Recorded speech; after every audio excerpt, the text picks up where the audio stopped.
da sessão anterior. Ata da 39ª sessão ordinária do ano de 2012 do Tribunal de Contas do Estado de Alagoas. Aos 2 dias do mês de agosto do ano de 2012, o plenário das sessões do Tribunal de Contas do Estado de Alagoas, sob a presidência do excelentíssimo senhor presidente conselheiro Luiz Eustáquio Toledo, reuniram-se os senhores conselheiros: vice-presidente conselheiro Cícero Amélio da Silva, conselheiro Otávio Lessa de Geral dos Santos, conselheira Maria Cleide Costa Bezerra, conselheiro Anselmo Roberto de Almeida Brito, conselheiro substituto Sérgio Ricardo Maciel, conselheiro substituto Alberto Pires Alves de Abreu. O Ministério Público de Contas esteve presente, legalmente representado pelo doutor procurador, Dr. Ricardo Schneide Rodrigues. Havendo número legal para deliberar, o excelentíssimo senhor presidente declarou, em nome de Deus, aberta a presente sessão, determinando que se procedesse à leitura da ata da sessão anterior, que foi aprovada sem contestação. Na hora do expediente, o excelentíssimo senhor presidente facultou a palavra à senhora conselheira, aos senhores conselheiros e ao doutor procurador. Com a palavra, o senhor conselheiro Otávio Lessa disse querer colocar um prazo para julgar as prestações de contas das secretarias, empresas, autarquias, determinando um prazo razoável, salientando que seu gabinete iria encaminhar individualmente. Outra sugestão seria feita pela presidência em nome do tribunal. Sobre o assunto, houve manifestação favorável da senhora conselheira Maria Cleide, do doutor procurador Ricardo Schneide, do senhor conselheiro Anselmo Brito, pelo senhor vice-presidente conselheiro Cícero Amélio, senhor conselheiro substituto Sérgio Maciel. Com a palavra, o excelentíssimo senhor presidente disse: fica decidido que cada gabinete fará a cobrança aos gestores. Fazendo uso da palavra, o senhor conselheiro Otávio Lessa indagou aos senhores conselheiros se concordavam com o prazo de 15 dias. Aprovado, o excelentíssimo senhor presidente disse que seja comunicada às senhoras conselheiras a decisão do tribunal, solicitando ao diretor de gabinete que seja informado a todos os conselheiros a listagem que foi enviada à Procuradoria-Geral do Estado. Facultando a palavra à senhora conselheira, aos senhores conselheiros e do procurador. Com a palavra, o senhor vice-presidente conselheiro Cícero Amélio da Silva indagou ao excelentíssimo senhor presidente sobre a convocação do conselheiro substituto Alberto Pires, uma vez já determinado por Vossa Excelência na ausência e impedimento dos conselheiros. Gostaria que Vossa Excelência pudesse convocar o conselheiro substituto para fazer parte do pleno. Com a palavra, o excelentíssimo senhor presidente justificou que havia tomado ciência que a conselheira Maria Cleide estava chegando e a conselheira Rosa Albuquerque ainda podia chegar. No momento, convocou o senhor conselheiro substituto para tomar assento. Permanecendo com a palavra, informou o regimento do trabalho de 40 horas, podendo ser cumprido diariamente das 7 às 19. Das 7 às 19 horas, devendo cumprir 6 horas dentro desse período. Dando seguimento, apresentou um projeto de resolução que foi distribuído com todos os senhores conselheiros, indagando se tem alguma sugestão a fazer ou se pode torná-la em vigor. Sobre o assunto, o senhor conselheiro Otávio Lessa disse, por se tratar de resolução, teria as 4 sessões. Com a palavra, o senhor conselheiro Anselmo Brito disse, pela questão da resolução, eu entendo que não teria necessidade de 4 sessões, se permanece o conteúdo da resolução, aquela que foi distribuída. Tenho uma observação a fazer. Fazendo uso da palavra, o doutor procurador Ricardo Schneide disse, gostaria de registrar o entendimento do Ministério Público no sentido de que não há, na lei orgânica, no regimento interno, nada que defina o conteúdo da instrução normativa. Temos no regimento interno que a resolução normativa se refere à economia interna do Tribunal de Contas. Então, não há procedimentos para aprovar determinados atos. Isso prejudica o conselheiro que queria fazer uma sugestão de alteração. Eu não vou mais me estender esse assunto. Já foi discutido, gostaria de registrar em ata o posicionamento do Ministério Público, no sentido de que nessas questões relativas à administração do tribunal, o mais adequado seria a resolução normativa. Usando a palavra, o excelentíssimo senhor presidente disse, está feito o registro de Vossa Excelência, mas o conselheiro Anselmo não seria prejudicado quanto às suas sugestões, porque foi distribuído justamente para isso.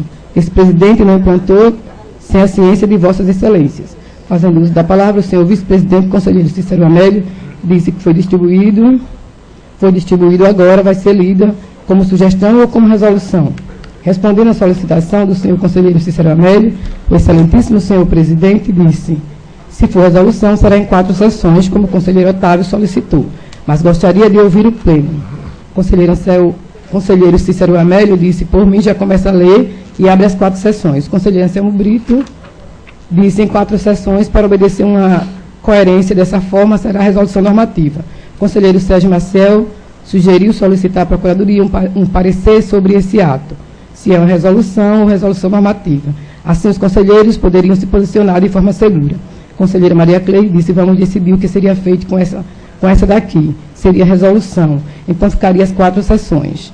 O senhor conselheiro substituto, Alberto Pires, disse corroborar com os conselheiros quanto 4 sessões, ficando resolução normativa. Usando a palavra, o doutor procurador Ricardo Schneid parabenizou a iniciativa do conselheiro Amélio, acompanhado pelo conselheiro Otávio Lécia, e todos que se manifestaram nesse aspecto das prestações de contas, pela fiscalização nos concursos públicos que o Tribunal de Contas vem fazendo de maneira muito forte, se colocando à disposição para qualquer iniciativa.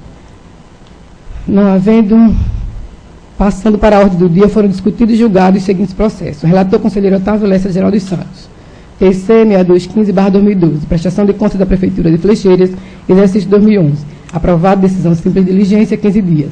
Relator conselheiro Cícero Amélio da Silva, TC 10216/2009, 7106/2004, entre outros relacionados com contratos e convênios, aprovado em resoluções 099 a 101. TC 4942/2009. Trata-se de balanço geral na Prefeitura Municipal de Palestina, exercício 2008. Aprovado, decisão simples de diligência. Relator conselheiro Anselmo Brito, TC 5235/2010 e TC 5235/2006. Trata-se da prestação de contas da Prefeitura de Messias, exercício 2005.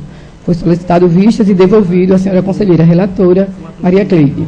Conselheiro substituto Sérgio Ricardo Maciel, TC 4037/2008 e 13519/2007. Tratam-se de convênios com a Prefeitura de Maceió e com a Agência de Desenvolvimento e Habitação Urbana. Aprovadas nas resoluções 102 e 103. Não havendo nenhum processo a relatar, o excelentíssimo senhor presidente facultou a palavra às senhoras conselheiras, aos senhores conselheiros e ao doutor procurador. Usando a palavra, o senhor conselheiro Otávio Lessa teceu comentários com relação às diligências, para tirar da Procuradoria e trazer para os gabinetes, cujo teor segue na íntegra, solicitando a aprovação do Pleno, se assim todos os conselheiros entenderem. Franqueada a palavra aos senhores conselheiros, aprovado. Fazendo uso da palavra, o senhor conselheiro substituto Alberto Pires lembrou que ficamos para decidir a questão de decisão simples, se ficaria a cargo de cada relator, sem precisar vir ao Pleno. Sobre o assunto, houve a manifestação do excelentíssimo senhor presidente, comunicando que todas as decisões simples foram trazidas a plenário, e que neste biênio estamos trazendo o tribunal para uma evolução muito salutar, solicitando permissão para discutir tal assunto em outra oportunidade. Com a palavra, o excelentíssimo senhor vice-presidente, conselheiro Cícero Amélio, fez seu posicionamento sobre o edital da Polícia Militar do Estado de Alagoas, informando que vai estudar esse assunto por exigência de uma língua estrangeira e a carteira de habilitação, comunicando que a prova será no dia 30 de setembro, havendo tempo para o Tribunal de Contas se pronunciar. No momento, informou ser o relator, convidando os senhores conselheiros e o doutor procurador para juntos tomar uma decisão com relação ao concurso.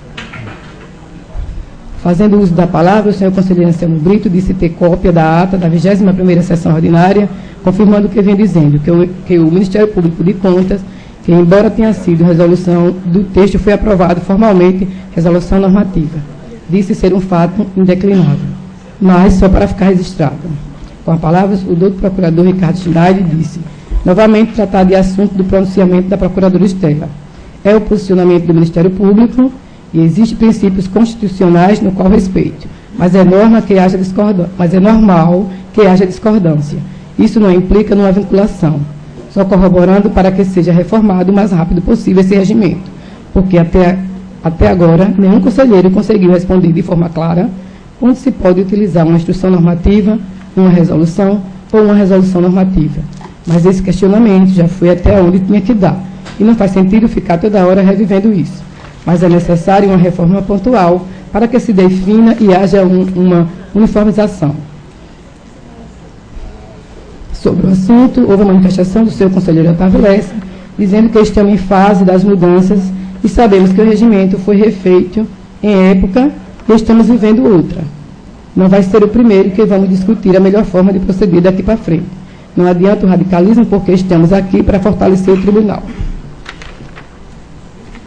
Com a palavra, o excelentíssimo senhor presidente disse, nada melhor do que a experiência do decano e a nossa vontade de mudar para melhor.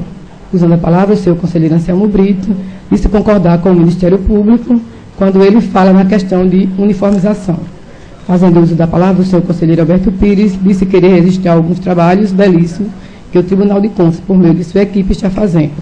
o CTI no processo eletrônico, o despacho eletrônico, o SICAP. Também parabenizar a comissão de licitação, antecipando o desejo de voto de felicitações pelo aniversário da senhora conselheira Maria Cleide, associando-se ao voto o excelentíssimo senhor presidente, o senhor conselheiro Otávio, o senhor conselheiro Cícero Amélio, o senhor conselheiro substituto Sérgio Maciel, o senhor conselheiro Anselmo Brito e o doutor procurador doutor Ricardo Schneider. O excelentíssimo senhor presidente solicitou a coordenação do plenário para efetuar, em primeira leitura, o projeto de resolução normativa número 4/2002 do Gabinete da Presidência. Lida. O excelentíssimo senhor presidente facultou a palavra à senhora conselheira, aos senhores conselheiros e o doutor procurador. Não havendo quem quisesse fazer uso da palavra, o excelentíssimo senhor presidente, em nome de Deus, encerrou a presente sessão, convocando a senhora conselheira e os senhores conselheiros e o doutor representante do Ministério Público de Contas para a sessão de terça-feira, no horário regimental.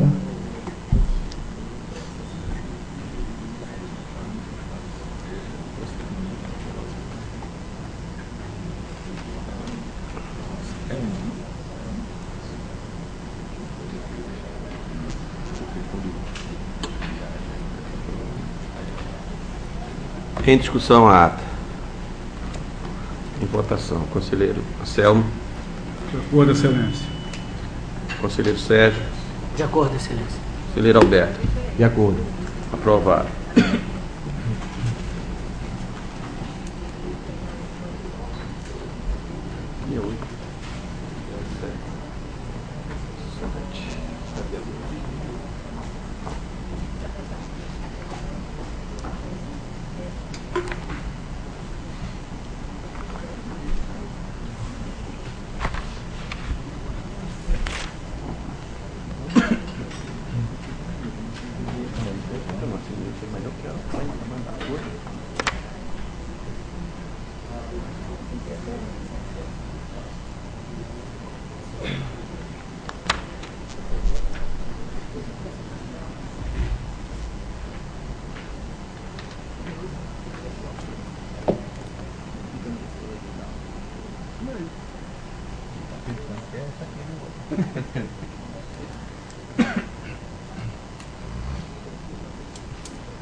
Está facultada a palavra aos senhores conselheiros, o representante do Ministério Público que queira fazer uso da mesma.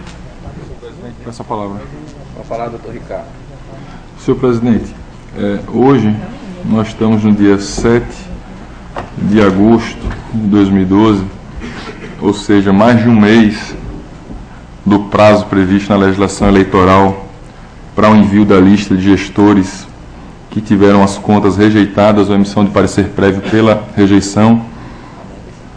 Estamos também aqui perto de 2 meses a contar do pedido inicial que foi feito pelo Ministério Público de Contas no dia 12 de junho, com relação a essa mesma lista. Ela foi publicada no dia 23 de julho inicialmente, já com atraso, e foi republicada no dia 24 de julho, por incorreção, com 26 nomes. O Ministério Público detectou que havia algumas omissões na referida lista, e na última sessão ficou definido pelo senhor vice-presidente desta Corte, conselheiro Cícero Amélio, que as correções seriam feitas.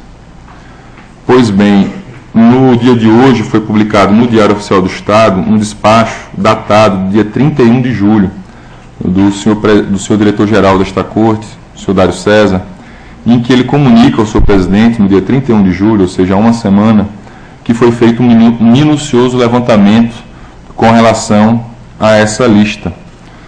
No entanto, até agora, apesar de ter sido afirmado, que seria feita essa publicação, não verificamos a devida publicação no Diário Oficial do Estado, da mesma maneira que aconteceu com as outras listas. O Ministério Público ele se ressente deste fato, é algo que já vem sendo cobrado e até de modo um pouco cansativo, mas não é por essa cobrança não é culpa do Ministério Público. O Ministério Público apenas está aqui cumprindo o seu papel de fazer com que esta Corte observe os ditames legais. E é uma norma legal expressa que determina esse envio no dia 5 de julho do ano em que há eleição. Infelizmente, isso não vem sendo cumprido neste ano. Os prazos da Justiça Eleitoral são curtíssimos, prazo para registro, para impugnação, e o meu receio é que daqui a pouco se passe, até chegue a eleição e não se dê a devida publicidade à lista correta. Então eu venho, senhor presidente, fazer mais uma vez esse pedido, né, de esclarecimento por parte da presidência desta Corte, ou até mesmo da direção-geral, no tocante à publicação dessa lista, que já está pronta, tendo em vista que o despacho foi publicado hoje, 31 de julho, temos uma semana de publicação, então, no modo de pensar do Ministério Público, não haveria motivo para não haver essa divulgação da mesma maneira que se divulgou das outras vezes, até porque, se houve equívoco na divulgação da primeira e da segunda vez, é importante que seja corrigido e publicado para que não passe para a sociedade uma listagem equivocada. Então, o Ministério Público, mais uma vez, vem aqui reiterar esse ponto e, aproveitando o ensejo, também fazer uma outra lembrança, até porque isso já tinha sido definido, tanto pelo senhor presidente desta Corte como pelo senhor vice-presidente, ficou definido em plenário, né, publicamente, que até o dia 31 de julho passado seria feita a divulgação das informações solicitadas pelo Ministério Público de Contas. E foram várias informações. O prazo já transcorreu há muito tempo, né, dia 12 de junho, contados 30 dias, desde o dia 12 de julho pelo menos. No entanto, dados os esclarecimentos feitos pela presidência, pela direção-geral, o Ministério Público entendeu por bem aguardar esse prazo que a própria Corte se deu até o final do mês de julho, até o dia 31. E na semana passada, inclusive, se afirmou que essa divulgação, essa listagem estava pronta para ser divulgada, faltando apenas, acredito que a lotação de alguns servidores de gabinetes e de alguns órgãos aqui da Corte. Então, tendo em vista também esse prazo, mais uma semana, nós estamos aqui desde o dia 31 de julho, também uma semana, já extrapolou o prazo que já estava extrapolado, sem qualquer notícia, sem qualquer divulgação ou esclarecimento com relação a isso. O Ministério Público vem pela última vez fazer essa cobrança. Eu não vou mais tocar nesses assuntos aqui em plenário. Daqui por diante, eu vejo que não faz mais sentido ficar aqui perdendo tempo e atrapalhando realmente as sessões. E o Ministério Público vai se reunir e ver que medida deve ser adotada. Mas, pela derradeira vez, viemos aqui fazer esse apelo de que a Corte de Contas atenda à Lei de Acesso à Informação, faça o que o Tribunal de Justiça já fez, o TRT já fez, o Poder Executivo Federal já fez, o STF, a Câmara dos Deputados, o Senado, ou seja, o país inteiro está buscando fazer essa regularização, e aqui eu não vejo mais nenhum óbice, né? O trabalho já foi feito, apenas realmente resta fazer essa publicação. Então, senhor presidente, são esses dois aspectos, a divulgação dessas duas listas, que eu venho aqui, junto a Vossa Excelência, fazer essa cobrança, muito embora não seja o presidente em exercício, mas para que isso seja registrado em ata, seja consignada essa cobrança do Ministério Público, para que a gente possa esclarecer a sociedade que também cobra ao Ministério Público se esta Corte irá ou não se adequar tanto à legislação eleitoral quanto à legislação relativa à Lei de Acesso à Informação. São esses aspectos, senhor presidente. Muito obrigado. Excelência. Conselheira Cel. Eu, mais uma vez, quero me associar às palavras do Ministério Público. Mais uma vez. Obrigado. Continua facultada a palavra. Senhor presidente. Sérgio. Conselheiro Sérgio. Queria noticiar aqui sobre um evento que vai se realizar para dias 20 e 21 de agosto do corrente ano, no Tribunal de Contas do Estado de Santa Catarina, que vai sediar o 2º Encontro Nacional do Grupo de Atos de Pessoal do Programa de Modernização do Sistema de Controle Externo dos Estados, Município e Distrito Federal. O evento é coordenado pelo Instituto Rui Barbosa, através do Grupo de Atos de Pessoal, e conta com o apoio do Grupo de Educação Corporativa também. A organização do evento ficará sob a responsabilidade do Instituto de Contas do Tribunal de Contas do Estado de Santa Catarina, e o encontro tem como objetivo apresentar sistemas utilizados para controle dos atos de pessoal, considerando a relevância de cada um para a solução dos problemas específicos, apresentar as melhores práticas para exame dos atos de admissão e concessão de benefícios, bem como para a fiscalização de pessoal. Apresentar e discutir pontos polêmicos sobre questões envolvendo admissões e concessões e definir as atividades para a continuidade do grupo. Se espera com esse evento compartilhar recursos tecnológicos voltados à análise dos atos de pessoal, harmonizar o conhecimento acerca de questões polêmicas envolvendo a matéria, incorporar as melhores práticas no controle de atos de pessoal e compartilhar decisões dos tribunais de contas na área de pessoal. O público-alvo é formado por membros e técnicos dos tribunais de contas dos estados, dos municípios e da União. O requisito para a participação é conhecimento sobre análise de processo de admissão e inativações, bem como auditoria de folha de pagamento. O evento sugere a participação de 2 representantes de cada tribunal que atuam na área de atos de pessoal. Eu gostaria de, ao noticiar esse encontro, sugerir que o tribunal se faça representar por 2 técnicos da área específica aqui, que eu reputo muito importante aqui para essa casa. Obrigado, Excelência. Excelência, o dia que eu não prestei atenção, Excelência? 20 e 21 de agosto desse corrente ano. Continua facultada a palavra.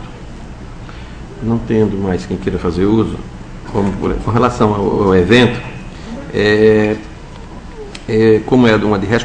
como trata do Instituto Rui Barbosa, é de responsabilidade minha, eu já encaminhei a todos os presidentes de todas as cortes solicitando esses 2 técnicos. Nós temos aqui já duas servidoras do departamento de pessoal, porque nós não temos ainda o departamento de recursos humanos. Nós estamos ainda tentando ver, através desse treinamento, para que a gente possa ter recursos humanos efetivamente.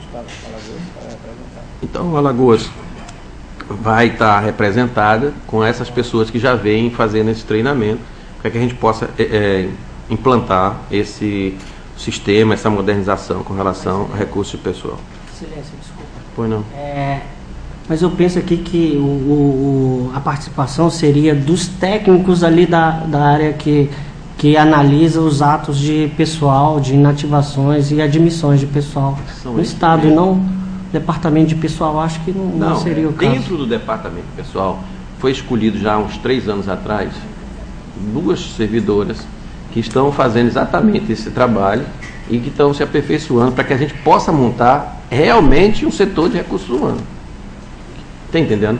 Não existe ainda. Esse setor aqui, ele não tem no tribunal. Ele está sendo, essas pessoas estão sendo treinadas e faz parte desse treinamento, já que ela vem acompanhando há 3 anos, que elas participem realmente disso e elas vão participar desse encontro em Santa Catarina. Mas o que eu entendi é que seria o pessoal da área fim, não da área meio aqui do tribunal, o pessoal que analisa esses processos de pensões e aposentadorias aqui para fins de registro aqui pelo pleno do Tribunal de Contas. Então, a instrução desses processos, se eu não me engano, é feita pela Procuradoria Jurídica aqui desse Tribunal de Contas. Inclusive, tem uma seção de atos de pensão e aposentadoria. E aí, eu penso que estaria desvinculado da diretoria de pessoal.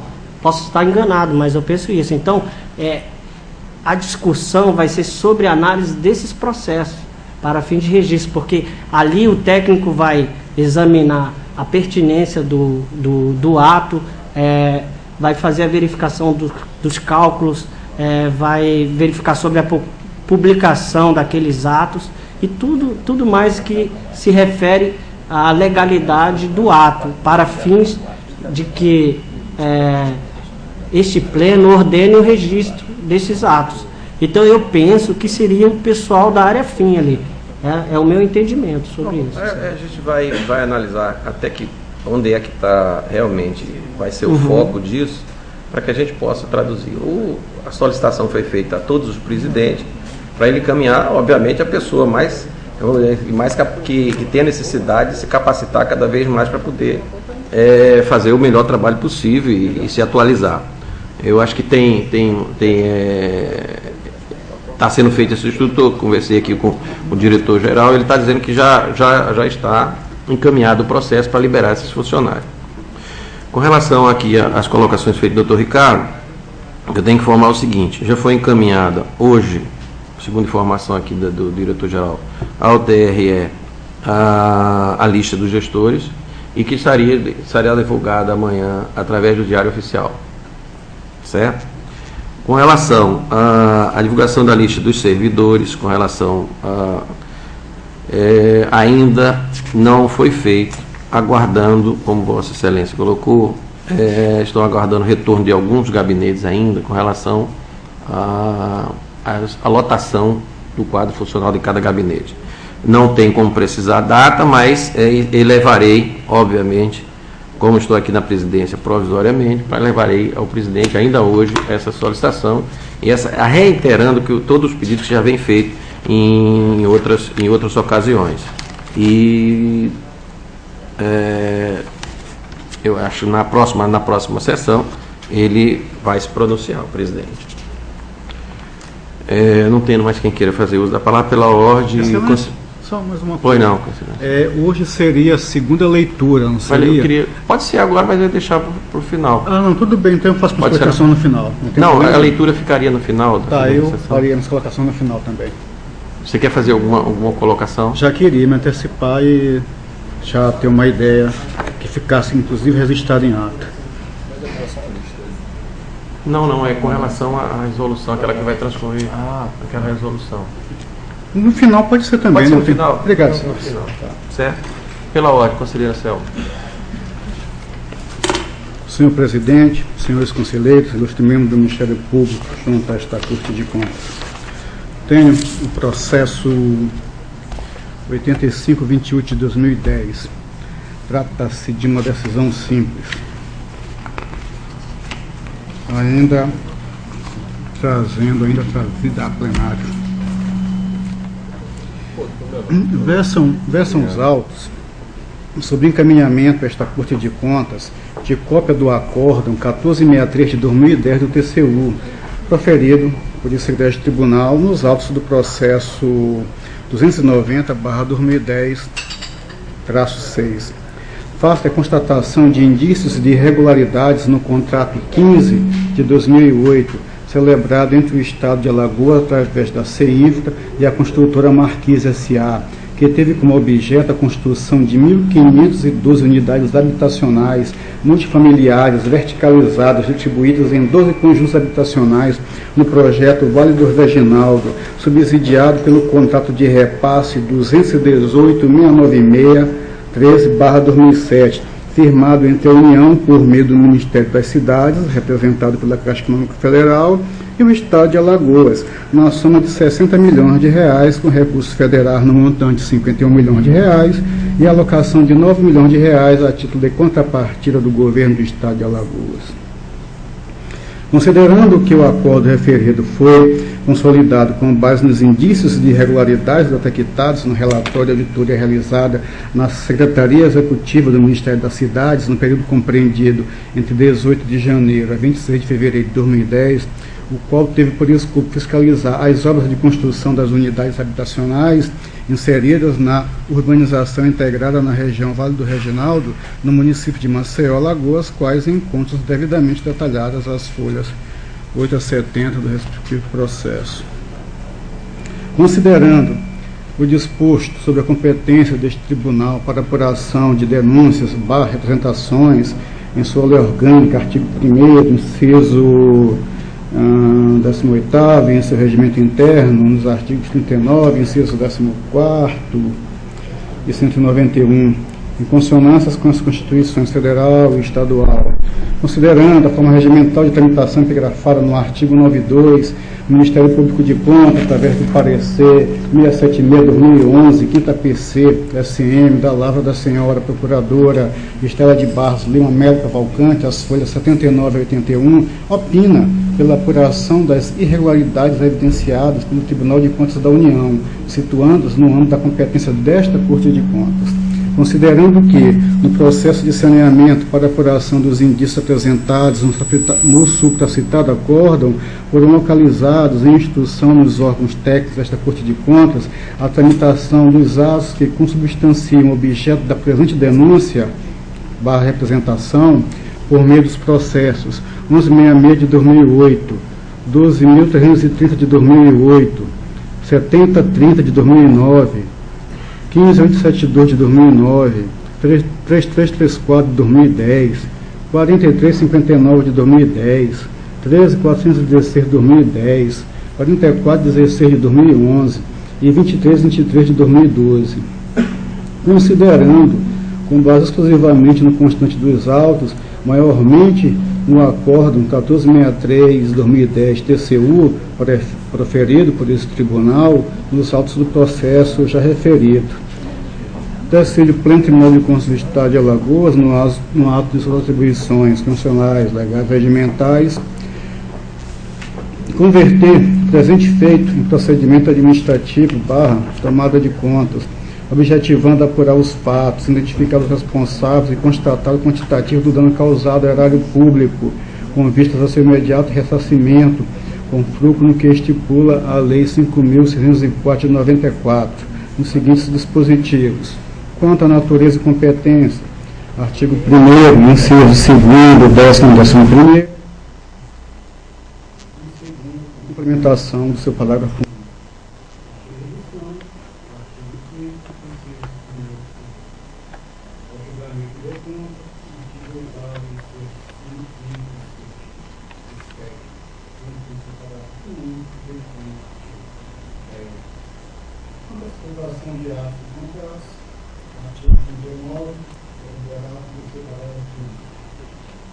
Em consonância com os comandos dispostos no regimento interno do Tribunal de Contas, aprovado pela Resolução 3 de 2001, conforme o artigo 135, corroborado pelo seu parágrafo único e pelo artigo 182. Citar, conforme os indícios dos autos, para que se manifeste no prazo de 15 dias na forma disposta na nossa lei orgânica, de acordo com os dispositivos. Quanto às decisões em processo de tomadas de contas, artigo 17, parágrafo 1º e 18, inciso 2º. A execução, artigo 25, inciso 2º. E, quanto aos comandos dispostos no regimento interno, aprovado por essa mesma resolução 3 de 2001, artigo 94, parágrafo 1º e 200, inciso 3º, complementado pelo parágrafo 1º da resolução citada, os agentes diretamente envolvidos à época, o senhor Adilson Ribeiro Moraes, na qualidade de gerente de engenharia de custos da Secretaria de Infraestrutura do Estado de Alagoas, CEINFRA, o senhor Antônio Leonardo de Sá Bittencourt, na qualidade de presidente adjunto da Agência de Desenvolvimento Habitacional e Urbano do Estado de Alagoas, o senhor Carlos Augusto Calilo Martins, na qualidade de engenheiro fiscal da obra da Secretaria de Infraestrutura do Estado de Alagoas, CEINFRA, o senhor Francisco de Assis Medeiros, na qualidade de responsável técnico pelo projeto estrutural, o senhor José Alberto Maia Paiva, na qualidade de superintendente de obras da Secretaria de Infraestrutura do Estado de Alagoas, CEINFRA, o senhor José Railson da Silva, na qualidade de diretor de auditoria da Secretaria de Infraestrutura do Estado de Alagoas, CEINFRA, a senhora Silvia Valéria Lima Medeiros Vasconcelos Godoy, na qualidade de diretora de fiscalização de obras da Secretaria de Infraestrutura do Estado de Alagoas, CEINFRA, para que se manifeste no prazo de 15 dias na forma disposta na Lei 5.104/94, de acordo com os dispositivos. Notificar, para que se pronuncie quanto ao teor do solicitado acórdão e quanto à adoção das imediatas providências frente aos indícios apurados nos autos na forma disposta na lei orgânica em conformidade com os dispositivos. Quanto às decisões em processo de tomada de contas, artigo 17, parágrafo 1º, a execução 25, inciso 2º, e quanto aos comandos dispostos no regimento interno, aprovado pela Resolução 3 de 2001, artigos 94, parágrafo 1º e dos incisos 3º, complementado pelo seu parágrafo 1º, os agentes públicos à época dos fatos: o senhor Marco Antônio de Araújo Firma, na qualidade de secretário do Estado, Secretaria de Infraestrutura do Estado de Alagoas, e a senhora Eliane Cristina de Melo Ramalho, na qualidade de procuradora do Estado de Alagoas, PGE. Oficiar atual gestor da Secretaria de Infraestrutura do Estado de Alagoas, CINFRA, o senhor governador do Estado do interior da deliberação frente aos indícios apurados nos autos. Sobrestar o presente processo, quando do seu retorno ao gabinete, abrindo vista aos interessados até que haja conclusão das instruções processuais em tramitação nesta Corte de Contas, que são aqueles processos já narrados no início, e da conclusão dos apurados. Publicar a presente deliberação para sua eficácia jurídica. É como voto, Excelência. Com a palavra o Ministério Público. Senhor presidente, senhor relator, senhores conselheiros, eu vou ler o parecer da colega, porque eu acho que esse caso merece uma devida atenção. É o processo 8528-2010, relativo a uma denúncia encaminhada, um acordo encaminhado pelo plenário do Tribunal de Contas da União, recebido aqui como denúncia/representação. Trata-se de encaminhamento de acórdão proferido pelo plenário do TCU nos autos do processo TC 290/2010-6, no qual realizada a auditoria fiscalizatória das obras de construção de unidades habitacionais inseridas na urbanização integrada da região do Vale do Reginaldo, nesta capital, acompanhado do respectivo relatório e proposta de deliberação que fundamenta.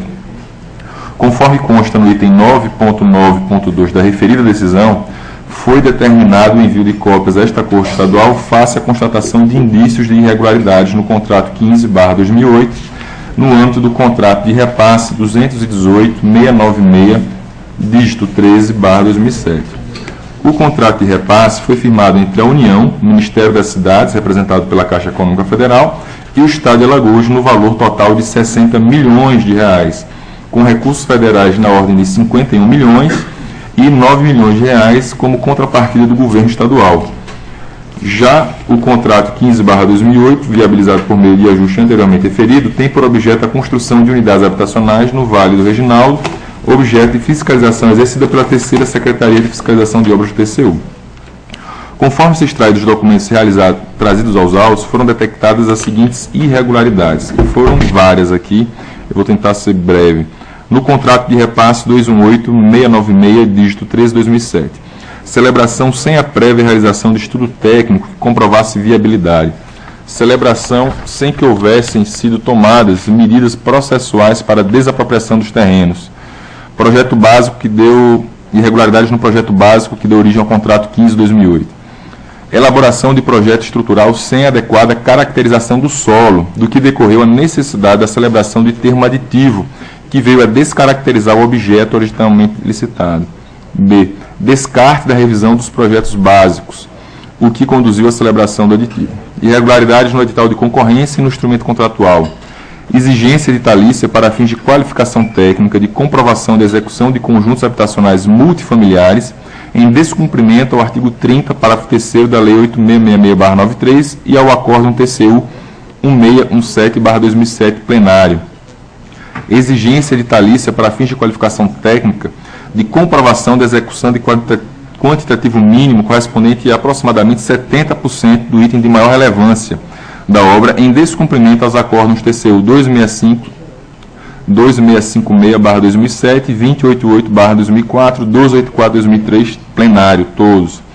Subjetividade na exigência de qualificação técnica, em afronto ao artigo 40, inciso 7 da Lei 866, tendo em vista a ausência de informação esclarecendo se os atestados deveriam se referir à execução das unidades verticalizadas. Não exigência de detalhamento do BDI, falta de apresentação da planilha analítica de todos os custos unitários dos serviços, ausência nas planilhas orçamentárias do item mobilização e desmobilização, inclusão no BDI de itens de administração da obra e veículo de apoio, despesas diversas e impostos, composição do serviço figurativo incompleta na planilha orçamentária. Na execução do contrato, as irregularidades: dano ao erário no valor de R$ 154.673,64, decorrente da execução em 3 blocos do empreendimento de fundação de tipo diverso do demandado pelo solo do terreno. Término da vigência contratual sem a celebração de aditivo para prorrogação do prazo. Não observância da norma técnica NBR 6136 na produção dos blocos, conforme exigido no termo contratual. Irregularidades no termo aditivo número 2. Alteração do projeto básico licitado com descaracterização do objeto, frustração da isonomia e vantajosidade, bem como supressões e acréscimos superiores ao limite de 25% estabelecido em lei. A aprovação de preços novos, dos novos serviços com valores superiores ao SINAP e mercado, configurando-se sobrepreço na ordem de R$ 1.602.515,82. As falhas relatadas estão detalhadas no relatório de auditoria de folhas 8 a 70 dos autos, no qual, inclusive, foi feita a identificação dos possíveis responsáveis. A autuária distribuída para a representação determinou o conselheiro que o Ministério Público fosse ouvido na forma do artigo 192 do Regimento.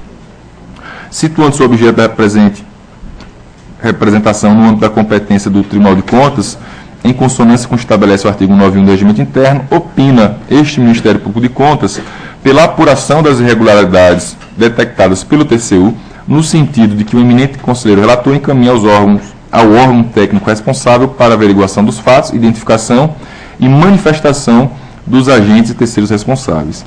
Uma vez que encerrada a fase de instrução processual, retorne os autos ao Ministério Público para emissão do parecer conclusivo, nos termos do artigo 197 do Regimento Interno.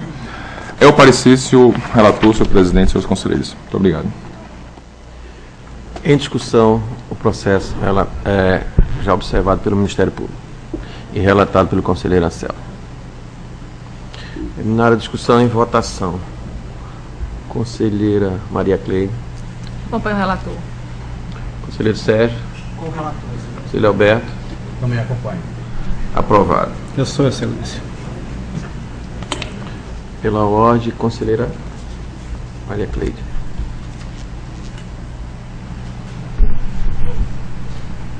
Presidente, 2 minutinhos que eu pedi para dar uma mudada na presidente da Vossa Excelência, só para mudar a presidência. Conselheiro. Conselheira, poderia... Já está aqui, já chegou. Ah, já está aí? Ah. Já.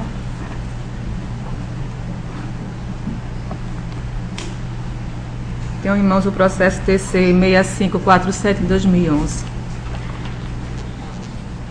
Trata o presente processo sobre a inspeção in loco de natureza ordinária, procedida nos documentos de receita e da despesa da Prefeitura Municipal de Limoeiro de Anadia, referente ao período de janeiro a dezembro de 2010.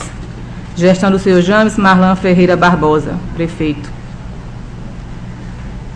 Através de ofício 352 de 2011, da lavra do conselheiro presidente desta Corte de Contas, foi designada uma equipe técnica para proceder a uma inspeção in loco de natureza ordinária nos documentos de receita e despesa da Prefeitura Municipal de Limoeiro de Anadia, inerente ao período de janeiro a dezembro de 2010. Submetida a auditoria nos documentos contábeis no período acima citado, foi objeto de relatório AFO-DEFAFON 073 de 2011, que trata do relatório de inspeção in loco, elaborado pela equipe técnica desta Corte. Procedida a inspeção in loco, nos documentos do exercício supramencionado, foram observados indícios de irregularidades, conforme consta do relatório de auditoria. Considerando que os indícios de irregularidades apontados no relatório de inspeção in loco, como também o parecer PJTCE 0689 de 2012, considerando o princípio do contraditório e da ampla defesa, decide o Tribunal de Contas do Estado de Alagoas, no uso de suas atribuições legais e constitucionais, preliminarmente cientificar o gestor da Prefeitura Municipal de Limoeiro de Anadia, o senhor James Marlan Ferreira Barbosa, do inteiro teor desta deliberação, para, se assim desejar, proceder à justificativa defesa no prazo de 15 dias, contados a partir da data da publicação da presente decisão do Diário Oficial do Estado, de acordo com o disposto no artigo 112, 127, parágrafo único da Resolução Normativa 003 de 2001. Regimento Interno do Tribunal de Contas do Estado de Alagoas, quanto às ocorrências apontadas no citado relatório.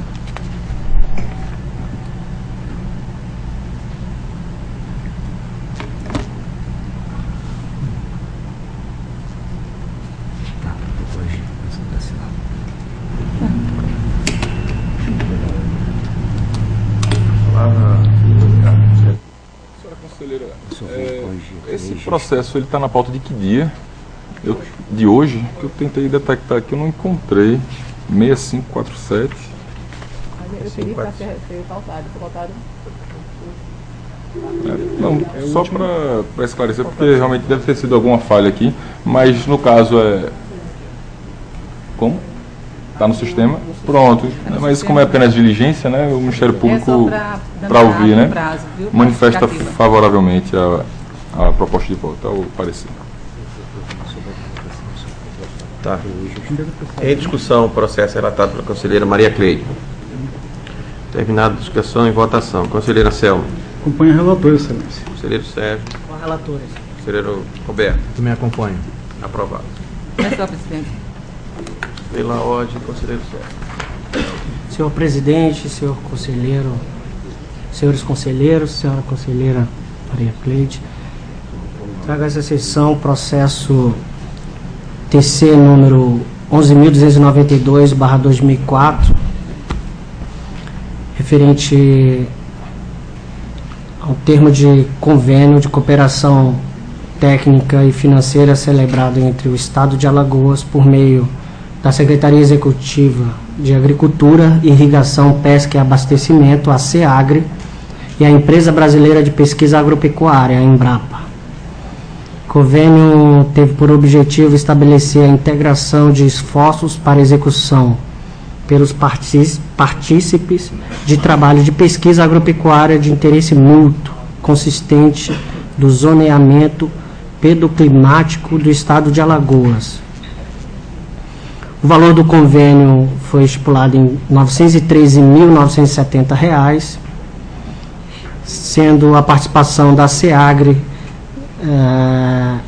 no valor de R$ 453.430 e a Embrapa com R$ 460.540. O presente convênio entrou em vigor na data de assinatura e teve seu prazo de 2 anos. O convênio foi assinado em 23 de dezembro de 2004 e a Procuradoria Jurídica desse Tribunal de Contas e o Ministério Público, junto a esse Tribunal de Contas, emitiram os pareceres de número 974/2011 e 1645/2011 da segunda Procuradoria de Contas, respectivamente, sendo favoráveis quanto à regularidade do feito para analisar. Diante do exposto, resolve o Tribunal de Contas do Estado de Alagoas determinar que seja feita a devida anotação do acordo em tela nos termos e para fins de direito por se encontrar na sua forma revestida de legalidade. É assim o voto. Silêncio.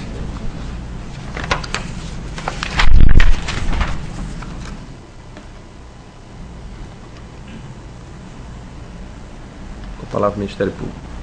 O Ministério Público já tem parecer nos autos favorável à proposta de voto, no mesmo sentido da proposta de voto, parecer 1645/2011, que é ratificado integralmente neste momento. É o parecer. Em discussão, processo relatado pelo conselheiro Sérgio. Terminada a discussão e votação. Conselheira Selma. Acompanho o relator, excelência. Conselheira Cleide. Com relator. Conselheiro Alberto. Também acompanho. Aprovado. Pela ordem, tem. Sérgio. Não tenho mais processo, excelência. Conselheiro Alberto. Não tem mais processo? Não tem processo?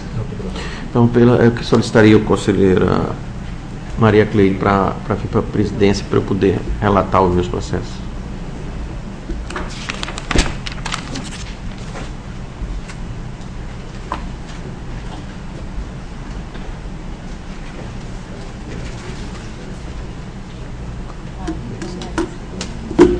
Ricardo.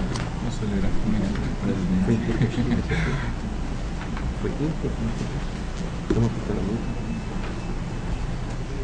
Vou começar por aqui, né? Para relatar, conselheiro Otávio Lessa. Senhora Presidente, senhores conselheiros, senhor representante do Ministério Público. Estou trazendo para a plenária, no primeiro momento, a decisão monocrática expedida por esse conselheiro com relação à solicitação do Ministério Público para que fosse em liminar um pedido de sustar a contratação da empresa que iria fazer o concurso vestibular da UNEAL. Estou trazendo para esse pleno para que possa ser analisado. Processo TC 011-055-2012 trata o presente processo sobre a representação acumulada com o pedido de liminar apresentado pelo Ministério Público de Contas em acolhendo denúncia formalizada pela empresa Marcha Consultoria de Negócio Limitada, onde informa que a Universidade do Estado de Alagoas, UNEAL, realiza a contratação da empresa responsável pela aplicação do concurso vestibular naquela universidade, mediante pregão presencial. Alega denunciante que a modalidade de licitação não vem sendo prestigiada pelo Ministério Público de Contas e, por fim, requer um tratamento de isonômico. O Ministério Público de Contas entendeu, acolhendo a denúncia das empresas acima citadas, que é caso de representação, uma vez que o pregão não é aplicável no caso em exame, conforme descrito nos autos na folha 2 a 9. Os autos foram recebidos pelo gabinete deste relator no dia 30 de julho de 2012. Preliminarmente, em decisão monocrática na palavra deste conselheiro relator, foi determinada a suspensão do certame, subscrito em 3/8 e publicado em Diário Oficial no dia 6/8. Diante do exposto, acolhendo o entendimento do parecer acima mencionado, decide o Tribunal de Contas do Estado de Alagoas, no uso de suas atribuições constitucionais legais, a determinar a Universidade Estadual de Alagoas, UNEAL, a suspensão do concurso público vestibular, edital 01/2012, até que o Tribunal de Contas do Estado de Alagoas decida sobre o mérito da questão. B. Pela notificação do gestor da Universidade do Estado de Alagoas, UNEAL, e da empresa Sarmento Concurso Limitada para apresentar esclarecimento quanto à contratação para a realização do concurso vestibular edital 01/2012. E C. Pela concessão do prazo de 15 dias, contado a partir da data da publicação desta decisão, para que os representados apresentem suas alegações.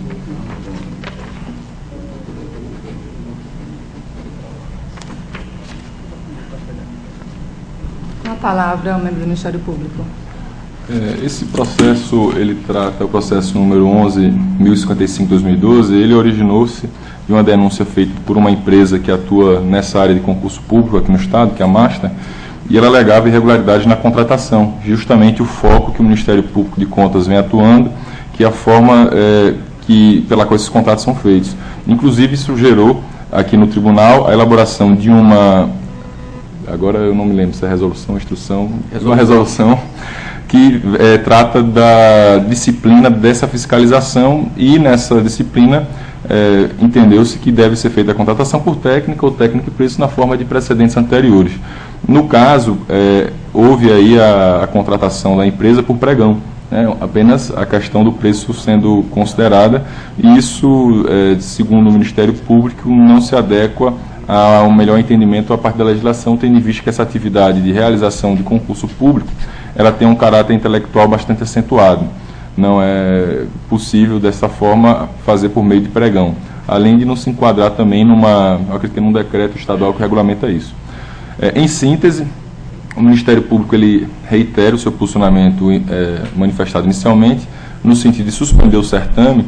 As inscrições foram feitas, já foram realizadas, mas suspender o certame para que se analise, se ouça o gestor, e aí, verificado realmente que essas irregularidades não são realmente graves e não tem como se corrigir, que seja feita a correção disso ou uma outra contratação. Mas, inicialmente, a título cautelar, o Ministério Público vem neste momento reiterar seu posicionamento inicial para que o certame mantenha-se suspenso, para que não haja a realização de prova, até que esta corte ouça o gestor e faça uma análise completa de como ocorreu, inclusive a questão do pronunciamento da Procuradoria-Geral do Estado, de que maneira se pronunciou ou não nesse caso, e com base nesses elementos, aí sim poder, se for o caso, dar seguimento ou não ao certame.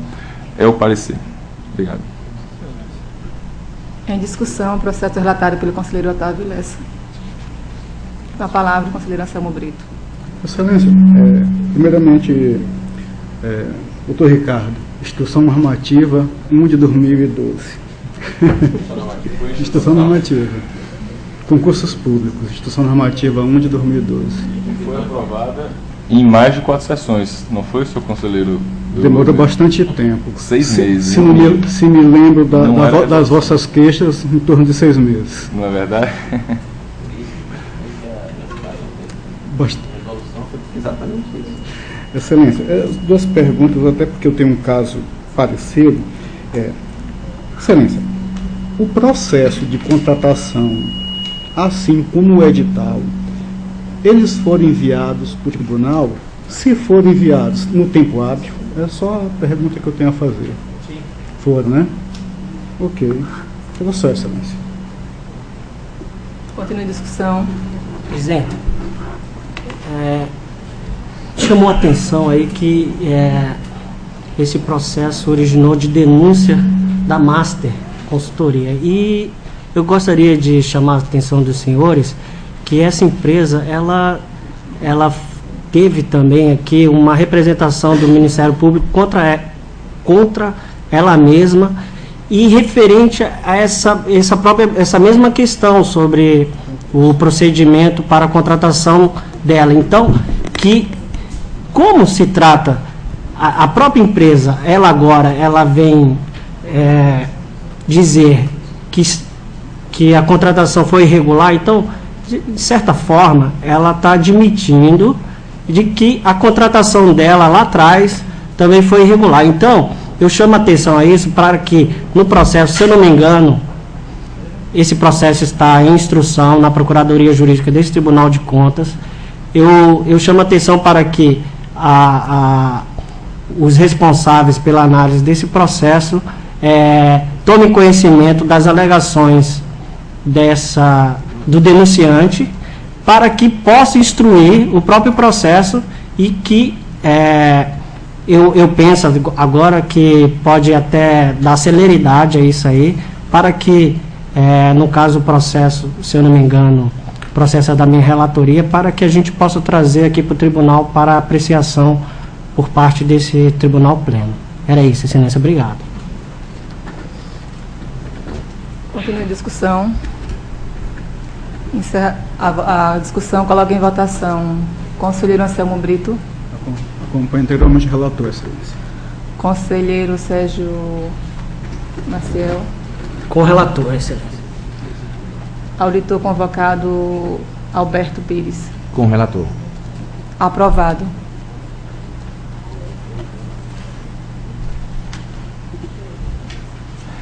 Processo TC 7810/2002. Trato o presente processo da prestação de contas geral da Prefeitura Municipal de São José da Laje, exercício financeiro 2011, cujas peças chegaram a este tribunal encaminhadas através do ofício número 61, datado de 4 de junho de 2012, firmado pelo senhor Márcio José Fonseca Lira, protocolado no dia 6 de junho de 2002, sobre o número TC 7810, em conformidade que determina o artigo 1º, inciso 4º da Lei 5.604 e a Lei Orgânica deste Tribunal de Contas. Após a análise preliminar de checklist efetuada pela assessoria do nosso gabinete, foi constatado que o gestor não encaminhou alguns documentos obrigatórios à prestação de contas, conforme determina a Lei 4.320, na resolução TCAL 02/2003. Considerando que os documentos abaixo alencados são imprescindíveis à análise da prestação de contas, sendo inteiramente responsabilidade do prefeito a sua remessa. Número 1, a cópia de todos os relatórios de execução orçamentária do exercício 2011 e 2, a cópia de todos os relatórios de gestão fiscal, também de 2011. Considerando que a prestação de conta do município de São José da Laje, exercício 2011, foi protocolado neste tribunal no dia 6 de junho, portanto, caracterizando a intempestividade, considerando finalmente que a Constituição Federal, no seu artigo 5º, assegura o interessado direito do contraditório e ampla defesa, decide o Tribunal de Contas do Estado de Alagoas, no uso de suas atribuições constitucionais legais, em a converter o julgamento do processo em diligência, a fim de que o senhor Márcio José Fonseca Lira exercite o direito acima citado e remeta a esta Corte de Contas, no prazo de 15 dias, os documentos relacionados, como prevê o artigo 109 da Resolução 3 de 2001, contados a partir da data da publicação desta edição na imprensa oficial. B. Aplicar a multa equivalente a 100 UPFAL, equivalente a R$ 1.727, pelo envio intempestivo da prestação de conta do exercício financeiro 2011, em conformidade com o que dispõe o artigo 3º, inciso 2º da Resolução Normativa 1 de 2003 e o artigo 48, inciso 2º da Lei 5.604, Lei Orgânica do Tribunal de Contas do Estado de Alagoas. C. Remeter o processo ao FUNCONTAS para providenciar quanto ao cumprimento da deliberação contida no item B, em conformidade com a Resolução 10 de 2011. D. cientificar o gestor da Prefeitura de São José da Laje do inteiro teor desta deliberação, é alertado que o não pagamento da multa ora aplicada no prazo fixado implicará em comunicação à Procuradoria-Geral do Estado para posterior ajuizamento da competente ação de execução. É o parecer, presidente. Com a palavra, o membro do Ministério Público. Senhor presidente, senhor relator, senhores conselheiros, nesses processos o Ministério Público apenas se manifesta posteriormente às diligências e a instrução irá se manifestar, tendo em vista que trata-se do exercício financeiro de 2011. Ele trata, mais uma vez, de uma questão já discutida bastante aqui no colegiado, tanto pelo conselheiro Sérgio, conselheiro Anselmo.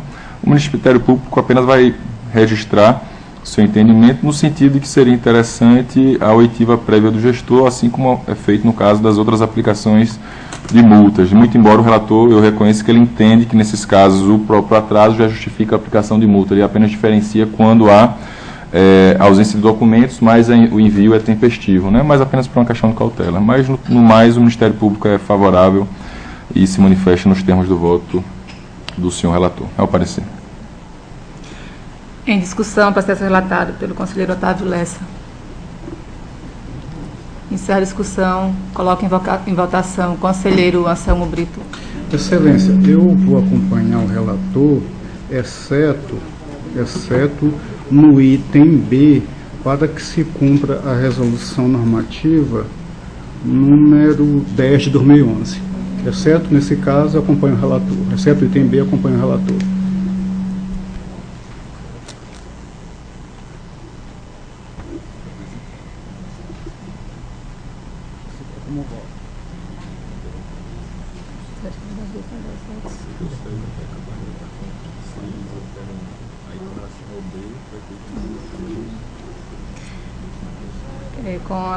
Para votar os conselheiro auditor Anselmo, Sérgio Maciel.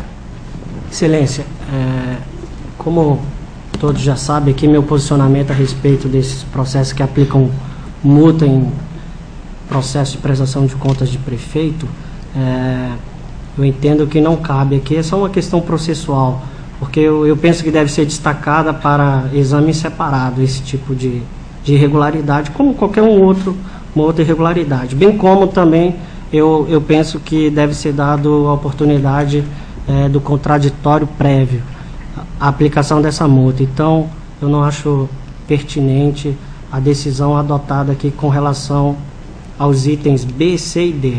Era isso, excelência. Obrigado. Auditor convocado, doutor Alberto. Acompanho o relator. Havendo... Empatou com relação ao item B. Empatou, né? Com relação ao item B. O item B, parece que o item B foi vencedor, né? Empatou, exatamente. Eu já ia propor a questão do voto médio, mas tem a presidenta para desempatar. Ok, perfeito. Havendo empate, essa presidência, como conselheira, votarei acompanhando o relator. Perfeito. Aprovado.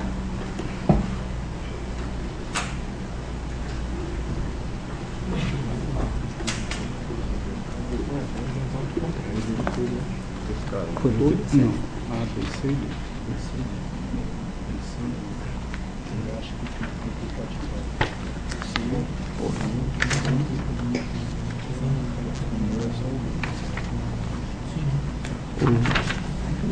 Marcelo.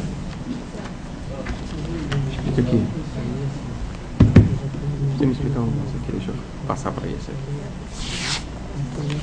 Eu não entendi, não. Depois deixa eu...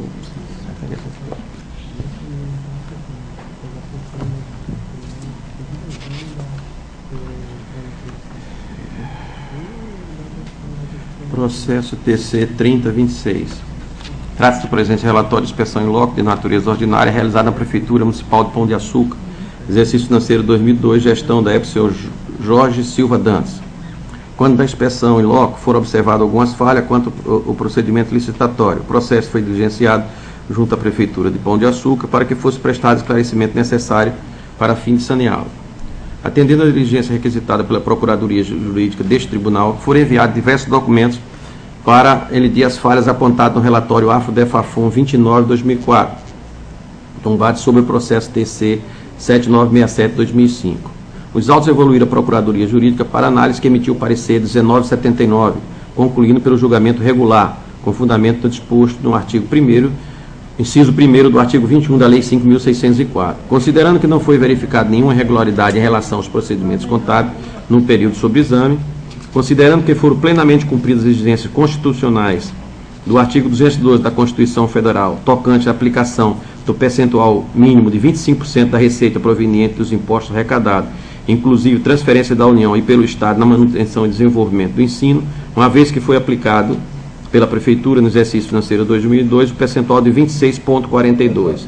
Considerando que no tocante o disposto no artigo 77 do Ato das Disposições Constitucionais Transitórias, que determina a aplicação de pelo menos 10,2% da receita, que trata o artigo 156, 158, inciso 1º e 159 da Constituição Federal, em ações de serviço público de saúde, e assim sendo, o município cumpriu o que determina o diploma legal, aplicando 12,8%. Considerando ainda que houve, por parte do município sobre enfoque, o cumprimento que estabelece a Lei 9.424, no seu artigo 7º, com aplicação de 60,32%, na remuneração dos profissionais do magistério com o efetivo exercício das atividades do ensino fundamental, considerando finalmente, e contido no parecer 1979, exarado pela Procuradoria Jurídica, ressaltando que a prestação de conta do município de Pão de Açúcar, relativo ao exercício 2002, foi apreciada pelo Pleno desta Egrégia Corte de Corte em sessão plenária realizada em 10 de 6 de 2003, publicada em Hora Oficial do Estado em 11 de 6 de 2003, recebendo parecer favorável pela respectiva aprovação. Acorda o Pleno do Tribunal de Contas a julgar regular o procedimento realizado pelo gestor da época da Prefeitura Municipal de Pão de Açúcar, o senhor Jorge Silva Dantas. B, determinar a anexação desta prestação de conta ao exercício financeiro 2002 e dar ciência à Câmara Municipal de Pão de Açúcar da presente deliberação. É o parecer, presidente. A palavra, membro do Ministério Público Especial. Trata-se de um processo de inspeção em loco realizado no município de Pão de Açúcar, relativo ao exercício 2002. Nesses processos, não há parecer do Ministério Público de Contas, que apenas, neste momento, vai fazer sua manifestação.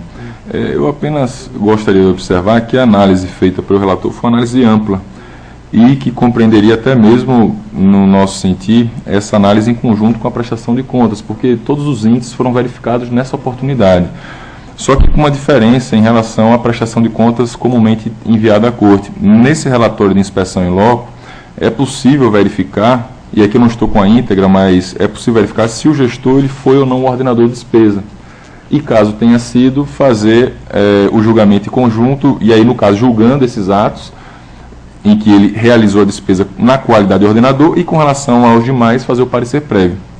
Embora eu sei que exista uma controvérsia grande na doutrina com relação à linha G, tem gerado, eu acredito que o Supremo vai ser provocado a se manifestar novamente com relação a isso, porque na lei da ficha limpa ele declarou constitucional na íntegra, no entanto, alguns julgados em sede de reclamação têm entendido de modo diverso, mas eu acredito que nada impede que se cumpra o que está estabelecido até que haja uma decisão plenária nova do Supremo Tribunal.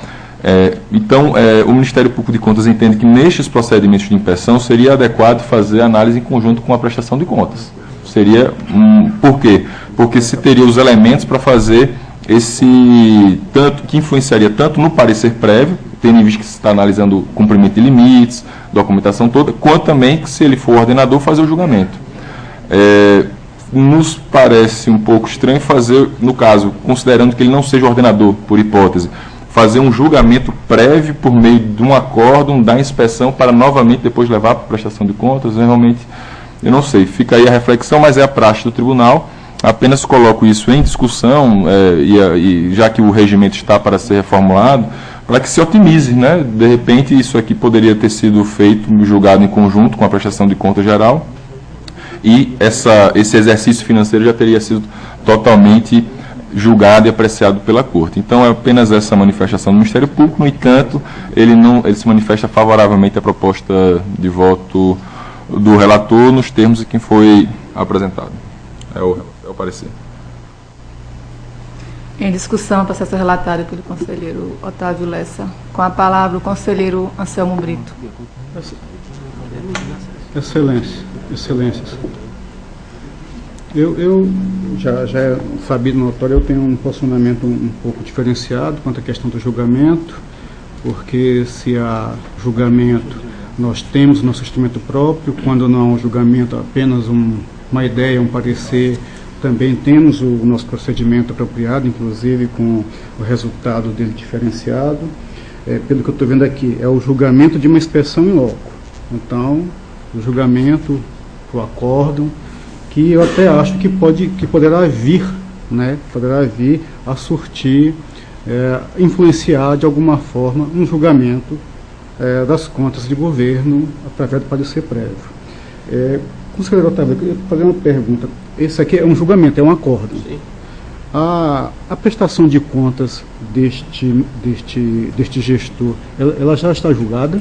Já. Eu não sei assim, mas provavelmente pela aprovação das contas. Parece-me que houve uma pequena inversão de... Mas como veio corroborar que ele agiu de forma regular, como bem destacou o conselheiro, era essas as informações que eu queria. Obrigado. Continua em discussão. Com a palavra o conselheiro auditor Sérgio Maciel. Aproveitando a discussão aberta aí pelo eminente procurador, doutor Ricardo, eu gostaria de dizer que eu tenho um pensamento distinto do Ministério Público com relação ao julgamento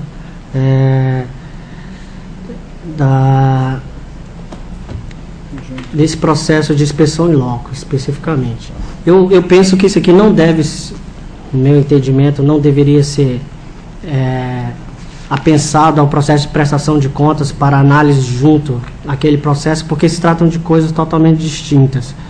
Primeiro porque nesses processos de prestação de contas de prefeito, o tribunal, a função dele é apenas opinativa, e ali ele emite um parecer prévio sobre as contas gerais do governo. Então é como se fosse quase que encerrando o ciclo orçamentário.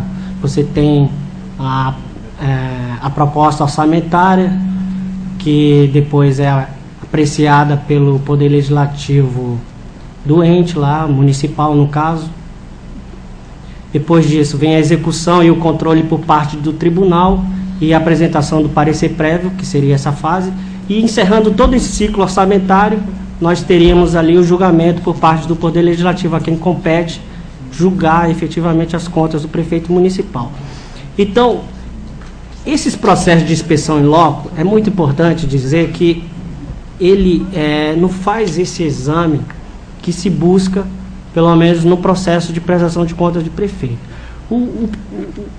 As inspeções em loco, não raro, ela examina um determinado ato, ou então um determinado setor, ou um determinado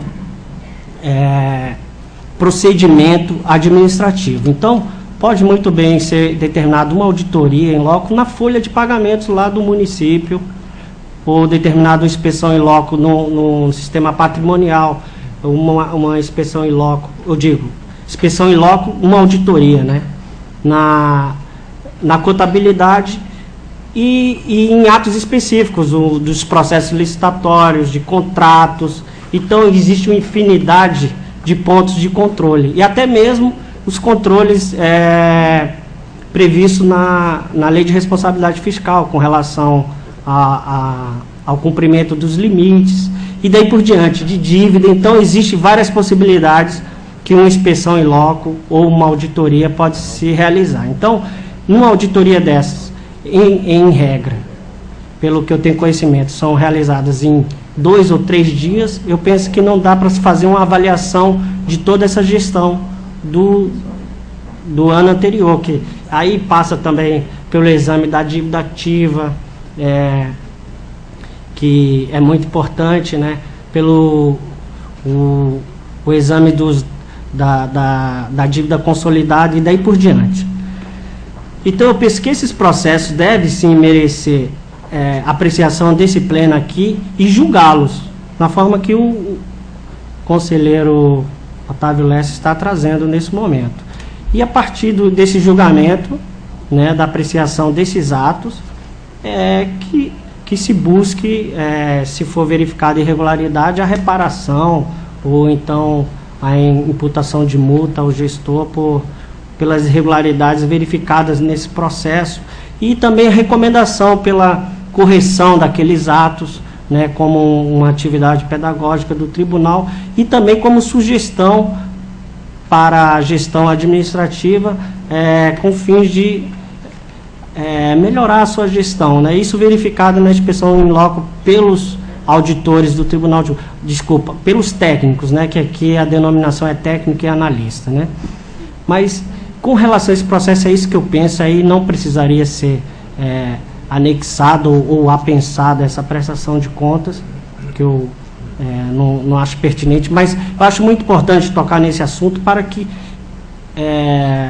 os responsáveis nesse tribunal deliberem sobre como a gente vai apreciar essa conta, porque para que não fique distinto, né, cada conselheiro apreciar de uma forma, considerar esses processos de auditoria in loco no exame das contas, porque quando nós formos formar nosso convencimento, formar nossa opinião para trazer a esse tribunal pleno o parecer pela aprovação ou rejeição das contas, eu penso que não deve ser pesado o que foi verificado nesse processo de auditoria in loco, mas sim na gestão como um todo. E aí, eu quero deixar muito claro, assim, pelo menos por hora, eu penso que deve existir pontos mínimos de controle para que seja... para que esse tribunal delibere sobre o parecer prévio, pela aprovação ou rejeição.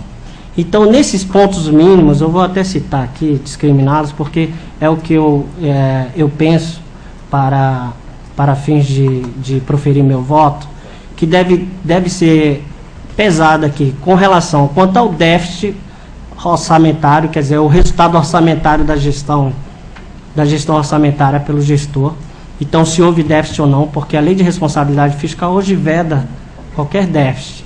Mas, mesmo havendo déficit, pesar com relação à representatividade desses déficits em relação às finanças do município, porque às vezes é um déficit, mas não tem um impacto muito grande nas finanças e ele pode merecer um parecer pela aprovação. Então, o déficit é muito importante na gestão orçamentária. Com relação à análise financeira, patrimonial e contábil, é muito importante o resultado patrimonial da gestão e as irregularidades contábeis, isso para pesar, para ponderar nessa decisão final. E mais importante ainda são os limites, cumprimento dos limites com ensino e saúde, e os limites previstos na Lei de Responsabilidade Fiscal com relação ao gasto com o pessoal, tanto do município quanto do Poder Executivo e Poder Legislativo. E também os limites mínimos previstos do Fundeb, né, Fundo de Desenvolvimento do Ensino, que eu também reputo muito importante a aplicação do mínimo de 60% com a remuneração dos profissionais do ensino, né? Isso eu acho que a gente tem que verificar. Os 95% do Fundeb aplicado no ensino fundamental, que é muito comum também haver um desvio com relação a isso. Então, eu penso que esses limites são muito importantes, os limites de pessoal, para que a gente possa proferir aqui um voto mais seguro com relação à gestão. Aí sim, aí a gente vai se tratar da gestão, das contas gerais do prefeito e poder se posicionar sobre elas. Esse é o meu pensamento, eu queria deixar aqui registrado para que Vossa Senhoria conhecesse, quando trouxerem aqui os processos de prestação de conta de prefeito, os fundamentos para que este conselheiro substituto aqui, no momento de voltar, que vai levar em consideração esses pontos. Muito obrigado. Excelência. parte? Queria fazer um esclarecimento. Depois É rápido. É um esclarecimento. Primeiro, eu acho que a manifestação do conselheiro Anselmo, do conselheiro Sérgio, é excelente. Eu acho que esse tema realmente ele suscita um debate aqui, porque nós temos uma grande disparidade daquilo que está previsto e aquilo que é feito na prática. E a gente precisa uniformizar isso. Eu concordo com alguns pontos do que o conselheiro Sérgio disse, mas eu vejo que na prática as inspeções aqui elas são feitas para analisar a gestão como um todo, o exercício inteiro.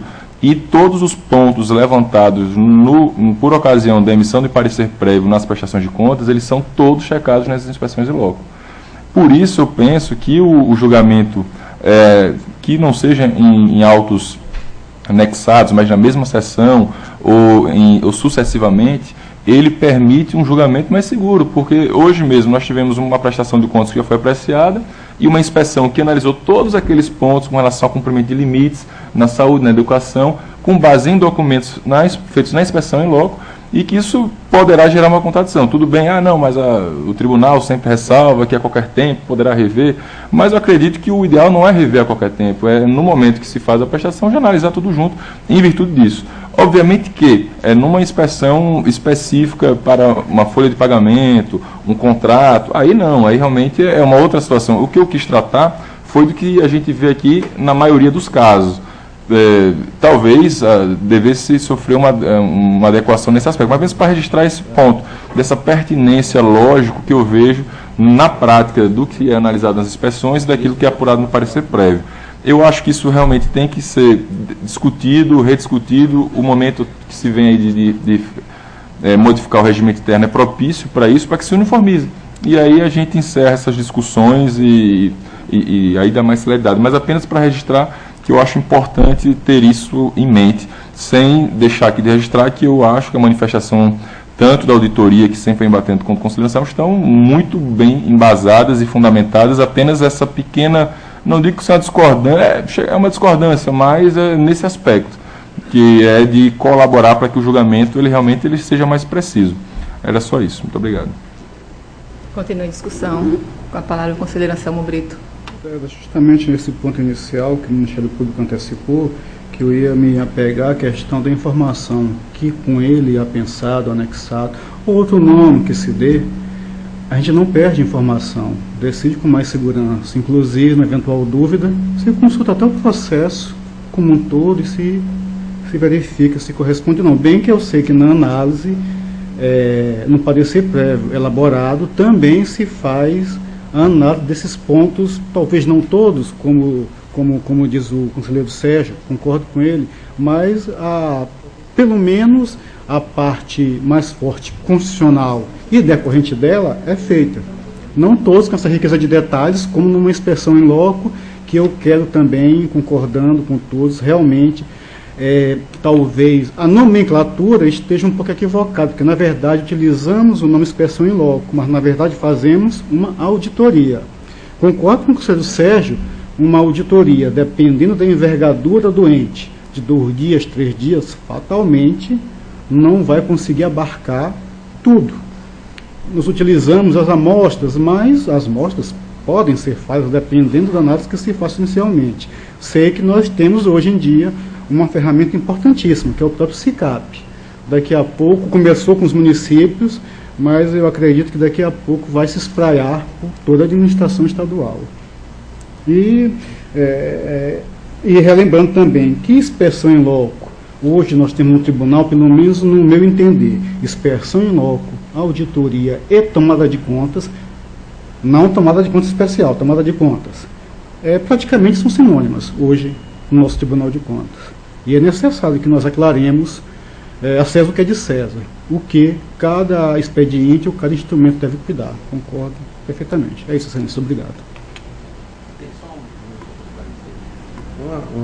Como o doutor Ricardo colocou, a dificuldade que a gente tem, às vezes, é de botar a teoria para a prática. Por exemplo, prestação de conta, o tribunal teria, entre aspas, o prazo para analisar. A inspeção em loco, não.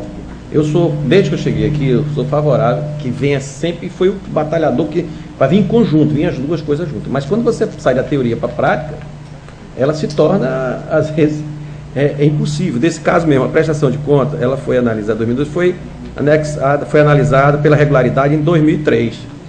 A inspeção, o relatório 29 foi de 2004, já tinha passado foi feita uma auditoria, não sei porquê, não lembro mais alguma coisa aconteceu. Então, se ela se tornar depois da auditoria, e aí é que aí a gente está consolidando exatamente a teoria do parecer prévio e do julgamento. Eu traria aqui pelo julgamento, pela não coisa, independente da prestação de contas. Essa uniformização é que a gente precisa ter com relação a todos, o mesmo entendimento. E é essa conotação que nós estamos dando. Eu estou tentando exatamente, e aí que nós estamos vendo esses casos de 2011, tentar estabelecer exatamente cumprir, pelo menos a gente tentar agora cumprir o prazo das prestações de contas dentro do ano, para que a gente, obviamente, a ideia no futuro é que a gente faça também inspeções dentro do ano para que a gente possa trazer os dois juntos.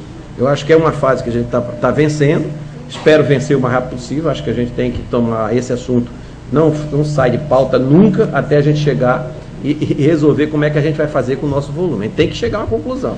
Eu estou tem horas que eu estou ficando até chato com esse negócio, eu estava tentando até ficar calado, mas as oportunidades vêm, eu não posso me omitir de dizer que a gente tem que pensar o pleno como um todo, qual será a forma de resolver. Porque a gente está aqui empurrando, sabendo que não vai ter solução. Se a gente ficar do jeito que está, a gente não vai ter solução com o volume que a gente tem. A gente não vai resolver o problema do FUNCONTES, nós não vamos resolver o problema da Procuradoria, deu até um alívio com essa proposta nova de descer para os gabinetes fazerem as diligências. Eu acho que foi uma evolução, uma proposta, e graças a Deus o plenário aprovou. Eu acho que é por aí. Agora, não tira os 11 mil processos que estão encontrados em convênio, não tira os procedimentos que a gente precisa, na hora que a gente evoluir, que diminua até o ponto de acabar com o papel. A gente tem que dar um passo para a gente chegar a isso. Eu acho que no dia a dia que a gente está vivendo aqui, a gente ainda não se posicionou efetivamente para a solução. Nós estamos tomando medida paliativa, no sentido de pelo menos é o que eu estou tentando fazer no gabinete, de tentar julgar os 2011, porque aí eu já fico mais tranquilo. O ano que vem eu faço 2012, mesmo sabendo que eu tenho um passado. Enquanto a gente não deliberar com relação ao passado, eu pelo menos vou tentar fazer a coisa ficar em dia, pelo menos agora de 2011, de 2012 para frente. É só, presidente. Só uma partezinha aqui da presidência. Eu também tenho o mesmo pensamento que o conselheiro Otávio Lessa, mas eu acredito que o pontapé inicial está sendo dado com a questão do SICAP que está aí, que em breve será muito mais fácil. Nós iremos ter um melhor resultado com a questão do SICAP, a implantação do SICAP. Vem também os conselheiros que estão todos também juntos, no mesmo pensamento de querer solucionar realmente essa situação, esse problema. Então, eu acho que o pontapé inicial foi dado, conselheiro, e nós vamos vencer essa batalha, tenho fé em Deus.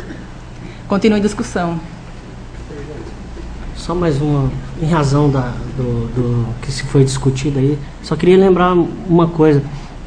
Com relação, como esses processos de inspeção em loco são anexados às prestações de contas, e ela se trata de um exercício específico, então, essas inspeções em loco,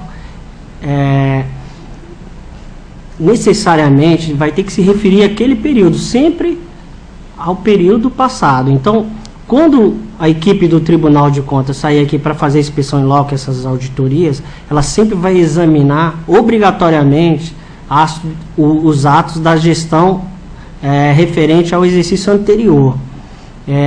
Isso é muito importante, porque senão nós vamos ter uma distorção. Quando se anexar esses processos de inspeção em loco, nós vamos ter o exame da prestação de contas do prefeito referente a um determinado exercício e a inspeção em loco referente a uma parcela daquele exercício, ou então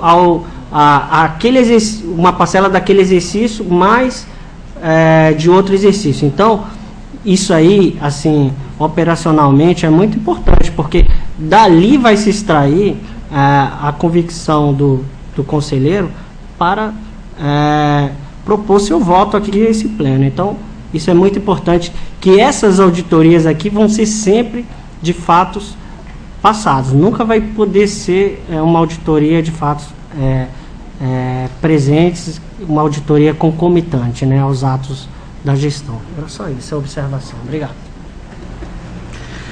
Encerra a discussão, coloca em votação. Conselheiro Anselmo Brito. Acompanho o relator, Excelência. Auditor Sérgio Maciel. Auditor Alberto. Acompanho o relator. Aprovado. Processo TC 4603, trata da prestação de contas geral da Prefeitura de Ouro Branco, referente ao exercício financeiro de 2009, cujas peças chegaram ao Tribunal encaminhado no ofício 96/2010, datado de 15 de abril, firmado pelo senhor Atevaldo Cabral Silva, em conformidade com o que determina o artigo 1º, inciso 4º, da Lei 5.604 e a Lei Orgânica deste Tribunal. Submetido à análise o processo de prestação de contas, o objeto do relatório AFDEFAFON 108 de 2011, que trata da análise demonstrativa de contábeis elaborada pela Auditoria Financeira Orçamentária desta Corte de Contas. Os anexos exigidos na Lei 4.320 constam no processo examinado, tendo sido constatada a equidade entre os seus valores, não apresentando quaisquer irregularidade que merecesse maiores comentários. A Lei Municipal 399, de 8 de dezembro de 2008, estimou a receita no valor de R$ 28.034.453 e fixou a despesa pelo igual montante pelo exercício financeiro 2009. Foi constatada regularidade na abertura, utilização e cobertura dos créditos adicionais no exercício. O balanço orçamentário foi elaborado de forma regular, conforme a análise levada a efeito, bem como o confronto das peças em anexo que compõem a prestação de contas analisada. Foram plenamente cumpridas as exigências constitucionais contidas no artigo 12 da Constituição Federal, no tocante à aplicação do percentual 25% das receitas provenientes de impostos arrecadados, inclusive os transferidos pela União e pelo Estado na manutenção do desenvolvimento do ensino, uma vez que foram aplicados 29,81%. No cumprimento da receita orçada com a arrecadada e das despesas autorizadas com as realizadas, que se reporta a receita disposta do Fundeb, foi constatado que houve por parte do município de Ouro Branco, no período de janeiro a 31 de dezembro, o cumprimento da Lei 11.494. No seu artigo 22, da receita transferida do Fundeb, 60% são destinados a pagamento dos profissionais de magistério. No tocante o disposto no artigo 77 do Ato das Disposições Constitucionais Transitórias, que determina a aplicação de 15% da receita, no seu artigo 156, 158, inciso 1º e 159 da Constituição Federal, em ações dos serviços públicos de saúde, e assim sendo, o município de Ouro Branco cumpriu o que determina o diploma legal, aplicando, no exercício de 2009, 19,41%. Os extratos bancários não foram encaminhados com a prestação de contas diante dos fatos, os autos foram diligenciados através do ofício 97, de 13 de julho de 2002, sendo atendido com a sua totalidade, conforme fez provar no processo 10.188 de 2012, tombado em 11 de julho de 2012, suprindo a irregularidade existente. Considerando que a análise baseou-se unicamente, exclusivamente nas peças contábeis que compõem a citada prestação de conta geral do exercício financeiro de 2009, e levando em consideração que não houve inspeção em loco, concluiu a auditoria financeira orçamentária deste tribunal que as contas do gestor Atevaldo Cabral Silva encontram-se regulares. Considerando finalmente que, à luz dos laudos técnicos e jurídicos que integram e completam a esta deliberação, o Tribunal de Contas do Estado de Alagoas, no uso de suas atribuições constitucionais e legais, é de parecer que a prestação de conta do município de Ouro Branco, exercício 2009, reúne condições de aprovação por parte da egrégia Câmara Municipal, que poderá, querendo, proceder outras verificações que se julgar necessário. É o parecer. Com a palavra o membro do Ministério Público Especial. Apenas registrar que não aparecer nos autos, o exercício financeiro é de 2009, mas diante... É só um esclarecimento. Esse processo foi objeto de pedido de vista do conselheiro Anselmo? Foi isso? Mas houve a solicitação e por eles mandaram. Foi feita a diligência... Devolveu via gabinete. A diligência... Não houve voto divergente, não houve... Não. Ele pediu exatamente porque estava... e foi feita a diligência número... do tocante município... o extrato bancário. Feita a diligência 097 de 2012, em 13 de julho, sendo atendido na sua totalidade no processo TC, ele deu entrada 10.188 de 2012, em julho, entrou em 11 de julho, o anexo, suprindo a regularidade existente. Tá ok. O Ministério Público manifesta favoravelmente a proposta de voto, ao parecer. Em discussão, processo relatado. Senhor conselheiro, a instrução técnica examinou os limites de gasto com o pessoal do município, do Poder Executivo, Poder Legislativo? Olha, eu não posso afirmar. Ele deve de parecer, o parecer dos técnicos é que está regular. Não, sim, Agora, eu não poderia lhe responder essa pergunta agora. Tá, eu gostaria de pedir vistas do processo, então, para examinar essa questão especialmente. Ficha. Cedido para o conselheiro auditor convocado. Tem um processo que eu estou tirando de pauta, 14695, está saindo de pauta, estava na pauta hoje, mas eu estou tirando porque eu verifiquei aqui que está uma inconsistência. O processo foi tirado de pauta do conselheiro 14695 2009. 14695. Foi retirado, não, foi retirado para eu trazer na próxima sessão. Retirado de pauta por processo do conselheiro Otávio Lessa. Quer não? Passa a palavra ao Otávio, ao conselheiro presidente Otávio Lessa.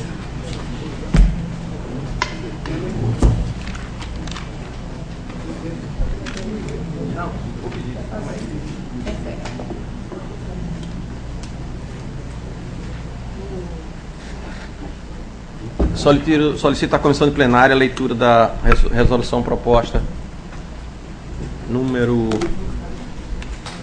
Qual é o número dela? Qual é o número da resolução? 04.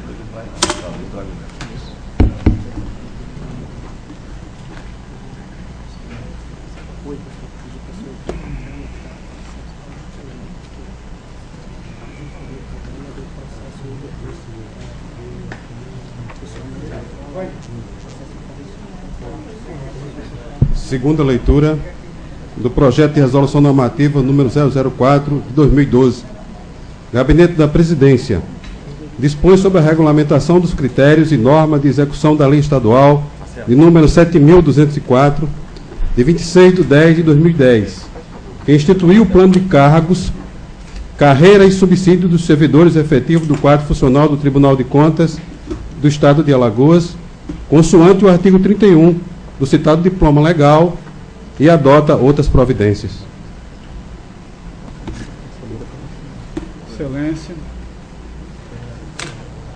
A palavra, conselheiro Celso. Excelência, eu gostaria que ficasse registrado em ata que, quanto à resolução, eu vou fazer aqui oralmente, ficando registrado em ata, valerá já como minha manifestação. E manifestação / sugestão, entendam assim. Essa resolução, esse projeto de resolução tem alguns considerandos, dentre eles aqueles que tratam da competência do presidente, tanto a competência exposta pela lei orgânica, a competência também referida no regimento interno pela lei orgânica, e a competência da própria lei 7.204, que institui o plano de cargos, carreiras e subsídios dos servidores efetivos do quadro funcional do Tribunal de Contas do Estado de Alagoas e de outras providências. Em especial, o seu artigo 31, onde faz o seguinte registro: fica o presidente do Tribunal de Contas do Estado de Alagoas autorizado, mediante resolução, a regulamentar os critérios e normas de execução da presente lei. Entenda-se bem. Critérios e normas de execução da presente lei. Feita esta primeira, indicada esta premissa, o projeto autor apresenta 11 artigos. Quanto aos artigos 1º e 2º, eu a priori não vejo quaisquer problemas verificados.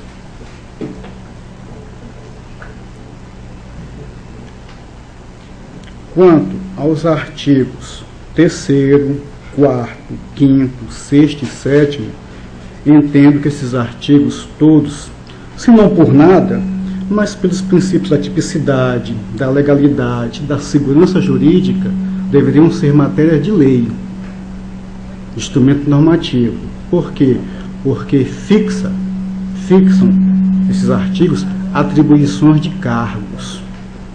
Isso feito por um ato administrativo é no mínimo arriscado. no mínimo arriscado, como é essa resolução.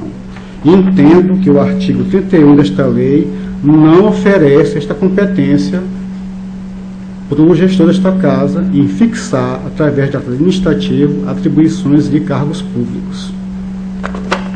Por consequência, o artigo 8º também não prospera, porque faz referência aos artigos 4º, 5º, 6º e 7º, pelo menos na parte que trata das atribuições de cargos públicos.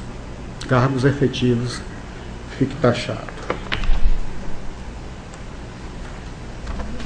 Eram essas as minhas sugestões e observações, Excelência. Obrigado. E que Vossa Excelência encaminhasse as sugestões para a sessão de plenário, para que o relator tome conhecimento e ele adequa. A cópia da ata, estou pedindo para registrar em ata, então pode ser enviada uma cópia da ata ao relator. A sugestão seria retirada. Estou fazendo... A sugestão é para retirar os artigos? Tirar os artigos 3º ao 8º. E Vossa Excelência não complementa com nada, só retirá-los? Retirá-los. Bom, fique na íntegra, então, registrado, que seja encaminhada uma cópia, destacando Excelência, especificando, retirá-los quando fixem atribuições a cargos públicos efetivos, exclusivamente quanto a isso. É melhor, fica melhor, mais técnico, bem mais técnico, dessa forma. Da forma que o conselheiro Anselmo está fazendo suas colocações. Continua a discussão. Senhor presidente, eu gostaria também de aproveitar a oportunidade. Doutor Ricardo. Eu vou fazer alguns breves comentários. Isso é um estudo que está sendo feito pelo doutor Pedro, principalmente, mas já que o conselheiro Anselmo já iniciou a discussão, alguns destaques que, em conversa que eu tive com ele, eu achei muito interessante. Na verdade, a lei ela tem uma série de deficiências. Essa lei realmente ela é complicadíssima. Primeiramente, o conselheiro ele prende razão quando disse que ela não atende ao princípio da legalidade no tocante à definição dos cargos. Mas essa lei é pior do que isso. Além de ela não estabelecer especificamente os cargos, na verdade ela estabelece de modo genérico, ela atribui a 2 cargos as mesmas atribuições. O cargo de analista e o cargo de técnico, a partir do que está na lei, eles têm a mesma atribuição e salários diferentes. Isso é um total absurdo, para dizer o mínimo. Isso é complicado e talvez a solução seja apenas por iniciativa de lei. Outra questão que também soa muito estranha ao colega e a mim é a questão do enquadramento por merecimento, que é uma hipótese que, em princípio, não tem amparo na lei. Na verdade, a lei ela trata da progressão funcional por merecimento. Progressão implica que já houve enquadramento e, uma vez enquadrado, há progressão de acordo com os critérios estabelecidos na lei. Mas já haver um enquadramento por merecimento é complicado, porque isso poderá implicar em acesso a cargo público diverso daquele do provimento originário. E o enquadramento ele busca que essa mudança, alteração de cargo, ela guarde uma compatibilidade com o cargo originário. Não se pode se enquadrar num cargo totalmente diferente, ou com atribuições diferentes, ou então com um nível de qualificação diversa. Isso também causou espanto ao Ministério Público. A outra questão também é que ela fala na lei que o enquadramento ele fala apenas em critérios pré-definidos de tempo de serviço e grau de formação. Não fala desse por merecimento, e aí faz a remissão ao artigo 13. Aí a maneira de compatibilizar, em princípio, mas eu acredito que isso aqui ainda vai gerar muita discussão, seria a de observar, tendo em vista essa incongruência, esse paradoxo de cargo de técnico e de analista com as mesmas atribuições, seria de enquadrar coordenador como analista e técnico de controle externo como técnico de contas. Seria uma solução, mas haverá problemas também, porque pela lei o técnico ele é de nível médio e na legislação anterior ao tribunal são todos de nível superior. Mas aí vai se enquadrar todo mundo como analista? Não é possível, porque a lei ela previu lá que viu o cargo técnico. Outro problema também, a questão dos dentistas, médicos e enfermeiros. Ora, o cargo de dentista, de médico e enfermeiro, ele implica necessariamente que se tenha o título. Não é possível que seja dentista, médico e enfermeiro sem ter essa graduação. e houve um enquadramento na legislação como auxiliar de contas, que é de nível médio. Isso também é algo que tem que ser enfrentado. De que maneira vai se fazer esse enquadramento se o cargo originário era de dentista? Ou o cargo originário não era de dentista, ou não era, ou se era de dentista, tem que ter nível superior. Realmente, isso tem que ser realmente investigado na minúcia, porque enquadrar um médico, ou ele não era médico, mas se era médico e ocupava um cargo de médico, pressupõe que ele tem nível superior. Até porque isso poderia gerar um problema, pois não? Eu acho, Excelência, que aí o senhor está correto. Eu acredito que isso tenha obedecido à origem do cargo. A origem, né? A origem. E entendo até que a pessoa entrou aqui nesse cargo, então, por mais qualificação que ela tivesse, não teria como pular sem concurso público. Concordo, mas ela, então, teria que fazer um exame de toda a carreira funcional, desde o começo. Porque aí teria, pelo que o senhor, Vossa Excelência afirma, teria então havido um equívoco no enquadramento anterior, como médico. Mas eu estou partindo já do médico, não estou analisando o passado, mas partindo da situação, estando no cargo de médico, para enquadrar como nível médio é estranho. No entanto, se esse enquadramento de médico foi equivocado porque o cargo originário era nível médio, aí é uma outra situação que aí mais cuidado ainda deve se tomar. Isso tudo é despesa pública que está sendo criada, sendo, né? E assim, eu faço esse levantamento por alto, assim, mas eu acho que tem vários problemas. A lei, no enquadramento, ela trata no anexo em tempo de serviço. No outro, ela fala que o enquadramento é pela remuneração. E depois tem que observar. E no outro ponto, ela fala que tem que observar a compatibilidade das atribuições, ou melhor, a compatibilidade, acho que é do nível de cada cargo. Ou seja, ela trata com vários critérios que, se forem analisar em conjunto, eles conflitam. Isso é uma análise apenas superficial, reitero. Como eu mencionei na sessão passada, houve a discussão se seria aprovado naquele instante ou não, e em 4 sessões. Diante disso, tivemos que fazer esse estudo mais acelerado, com receio de que, se fosse aprovado logo, e a gente pudesse se manifestar. Mas aqui apenas um início, um esboço, eu coloquei apenas algumas ideias, ainda conversarei com o colega responsável para a gente elaborar alguma coisa mais substanciosa, e apenas para que os senhores conselheiros reflitam que a proposta talvez não seja a melhor diante desses problemas. E, na verdade, eu acredito que o problema não é da proposta, do projeto de resolução. O problema é da lei. É a lei. A lei, ela é problemática terrivelmente. Ela não fixa o quantitativo de cargos, né? Então, eu acho que isso realmente merece uma reflexão grande, porque é um tema sensível aos servidores da casa. Todos ficam numa ansiedade muito grande. Nós somos procurados por diversas vezes, por vários servidores, entendendo que foram prejudicados, né?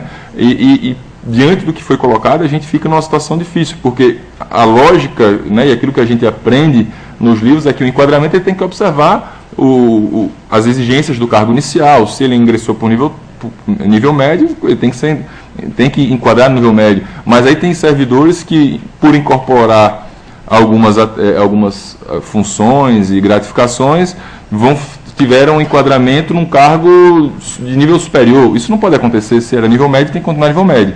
Mas e aí ele vai receber menos? Não pode receber menos. Mas aí aquela parcela que excede fica como uma vantagem que deve ficar mantida e vai sendo, digamos, reduzida, absorvida a partir dos aumentos. Mas não se pode mudar de cargo sem o provimento pelo concurso público. Então, sem querer também me alongar mais, e já tendo me alongado, eu fico por aqui e agradeço a atenção. Excelência, mas na verdade, veja bem, tem, claro, que a lei que está hoje positivada é a que está valendo. Eu também tenho um outro detalhe a fazer, que eu fico muito incomodado quando eu vejo, no final de qualquer ato, uma coisa genérica dita assim: ficam revogadas as disposições em contrário. Quando, na verdade, tecnicamente, teria que se dizer o que está se revogando. A lei exige. Exatamente, a lei complementar, da feitura das leis, existe isso. Uma outra coisa. Antes dessa lei, existia uma lei que fixava o quantitativo de funcionários do Tribunal de Contas. Eu não sei especificar exatamente o número, mas tenho certeza que é em torno de 400. É uma lei de 98. Eu até estou aqui tentando achar, mas eu estou meio rendido aqui com minhas informações. Mas essa lei existia, valia. Claro, que essa que está valendo agora revogou aquela. Mas lá já temos uma base, um número. Inclusive, eu queria até indagar a Vossa Excelência, que Vossa Excelência, o Ministério Público solicitou a este tribunal um sem número de informações, inclusive a questão do recadastramento, se não me falha a memória. Não, nós pedimos a relação do nominal de todos os servidores, ativos e inativos, conselheiros ou não conselheiros, todas as vantagens recebidas, o fundamento jurídico dessas vantagens, salário, remuneração, a lotação, que mais... Em relação à listagem, acho que foi isso, mas também pedimos outras informações pertinentes. O censo, na verdade, ele foi utilizado como a fundamentação, porque o tribunal fez o censo em janeiro. Então já haveria o material consolidado para que entregasse essas informações, né? Mas não se pediu o censo em si, apenas a relação, e ora, como se já tem o censo, ela seria mais facilmente fornecida. Excelência, eu queria aproveitar então o ensejo, sei que Vossa Excelência está hoje substituindo o presidente, mas que levasse um pedido deste conselheiro para que seja divulgado o recadastramento feito neste tribunal no ano de 2012, para que situações como essas não fiquem gerando dúvidas, ainda mais no pleno desta casa, onde as sessões são transmitidas, gravadas, assistidas novamente. Eu acho que é um risco desnecessário que esse tribunal corre. Obrigado, Excelência. Não tendo quem queira mais fazer o... Perdão, pensei que era com relação a esse tema. Eu só teria um simples... Perdão. Perdão. É só que nós estamos já no dia 7 de agosto e não foi feito sorteio com relação ao mês de agosto. Então, o Ministério Público apenas questionar da presidência, se for o caso, para que seja passado, se será feito ou não, tendo em vista que isso foi determinado de se fazer mensalmente e no mês passado já foi feito já com atraso. Então, para que não se atrase muito, apenas trazer essa questão para o colegiado, para que ele defina se será feito ou não, é apenas isso. Acho que isso aí queria determinar, solicitar do diretor-geral, providenciar os meios necessários na próxima sessão. Nós podemos fazer, já ficou deliberado pelo pleno que todo mês ia ter o sorteio, para que a gente possa fazer o sorteio na sessão da quinta-feira. Excelência, uma última coisa. Foi constatado na sessão passada, de ontem, da segunda Câmara. Aqui não assiste, talvez, culpa a ninguém, mas eu até, na sessão, me manifestei, solicitei ao nosso coordenador do plenário que verificasse a possibilidade de certas publicações. Por exemplo, a nossa sessão de hoje foi publicada na sexta-feira. Hoje é terça. A pergunta, cumpriu-se as 48 horas ou não? É uma pergunta que eu deixo. Saiu no diário de sexta-feira. Cumpriu. 48 hoje é horas. terça? Na minha visão. Veja. Prazo processual. É porque no regimento ele utiliza a sistemática do Código de Processo Civil, no sentido de que o dia de início é excluído. Então, se ele foi publicado na sexta, excluiria o prazo da sexta-feira e começaria a contar da segunda. Então, teria segunda e terça, poderia apenas na quarta. Isso é o que consta no regimento e é corroborado porque no regimento ele manda aplicar o Código de Processo Civil no que não conflitar. Não é isso? Se não me engano, é isso. Mas não precisa nem aplicar porque ele mesmo já disse que a rigor é isso. A rigor que está... Está sendo feito tudo errado até hoje. Aí, Excelência. Aí, Excelência. Aí, Conselheiro, me desculpe. Tem que trazer a proposta e fazer. Peraí. Vou dar a proposta, Excelência. Lógico, porque aí a gente tem que resolver o problema. Vou dar a proposta, Excelência. Excelência, desde dezembro, Excelência, de 2011, nós temos a nossa publicação oficial. Por que não utilizamos? Não é necessário publicar nos nossos atos, mas no diário oficial, em meio papel, meio físico do Estado de Alagoas, do Poder Executivo. Foi aprovado desde 16 de dezembro de 2011. Já levamos 8 meses, já seria tempo suficiente de todos saberem e utilizar o que nós temos. Isso com certeza evitaria esses atrasos, situações como essas. Conselheiro, não está funcionando não, as publicações? Mas não estão publicando, ou se estão publicando, não estão observando, porque a nossa publicação pela Lei 7.300 de 2011, que cria o Diário Oficial Eletrônico deste Tribunal de Contas, várias publicações nele postas. Eu sei que a presidência publica, o meu gabinete publica, eu não tenho sim se outro gabinete publica, mas com certeza o meu gabinete e o da presidência publicam. Por que não o plenário não fazer da mesma forma? Atrasou-se o Diário Oficial do Poder Executivo, não tem problema, não é nem necessário o tribunal publicar nesse diário.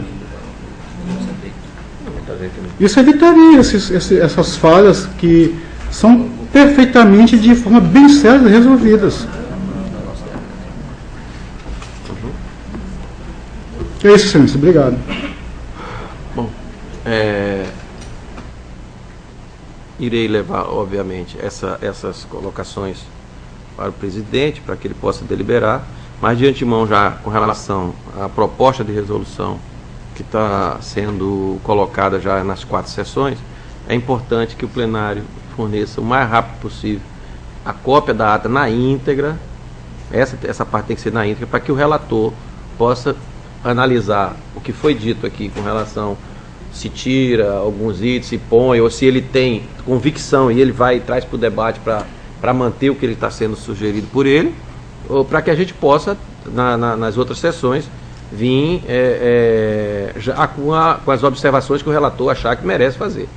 Então, é importante que essa seja da íntegra da fala do doutor Ricardo e da fala do conselheiro Anselmo com relação à resolução número 4, que seja encaminhado para o relator, presidente, que é o presidente, doutor conselheiro Luiz Eustáquio. Continua a facultar a palavra. Não tendo quem queira fazer o uso da palavra, em nome de Deus, declaro encerrada a sessão, convocando a senhora conselheira, os senhores conselheiros para a sessão da próxima quinta-feira, no horário regimental.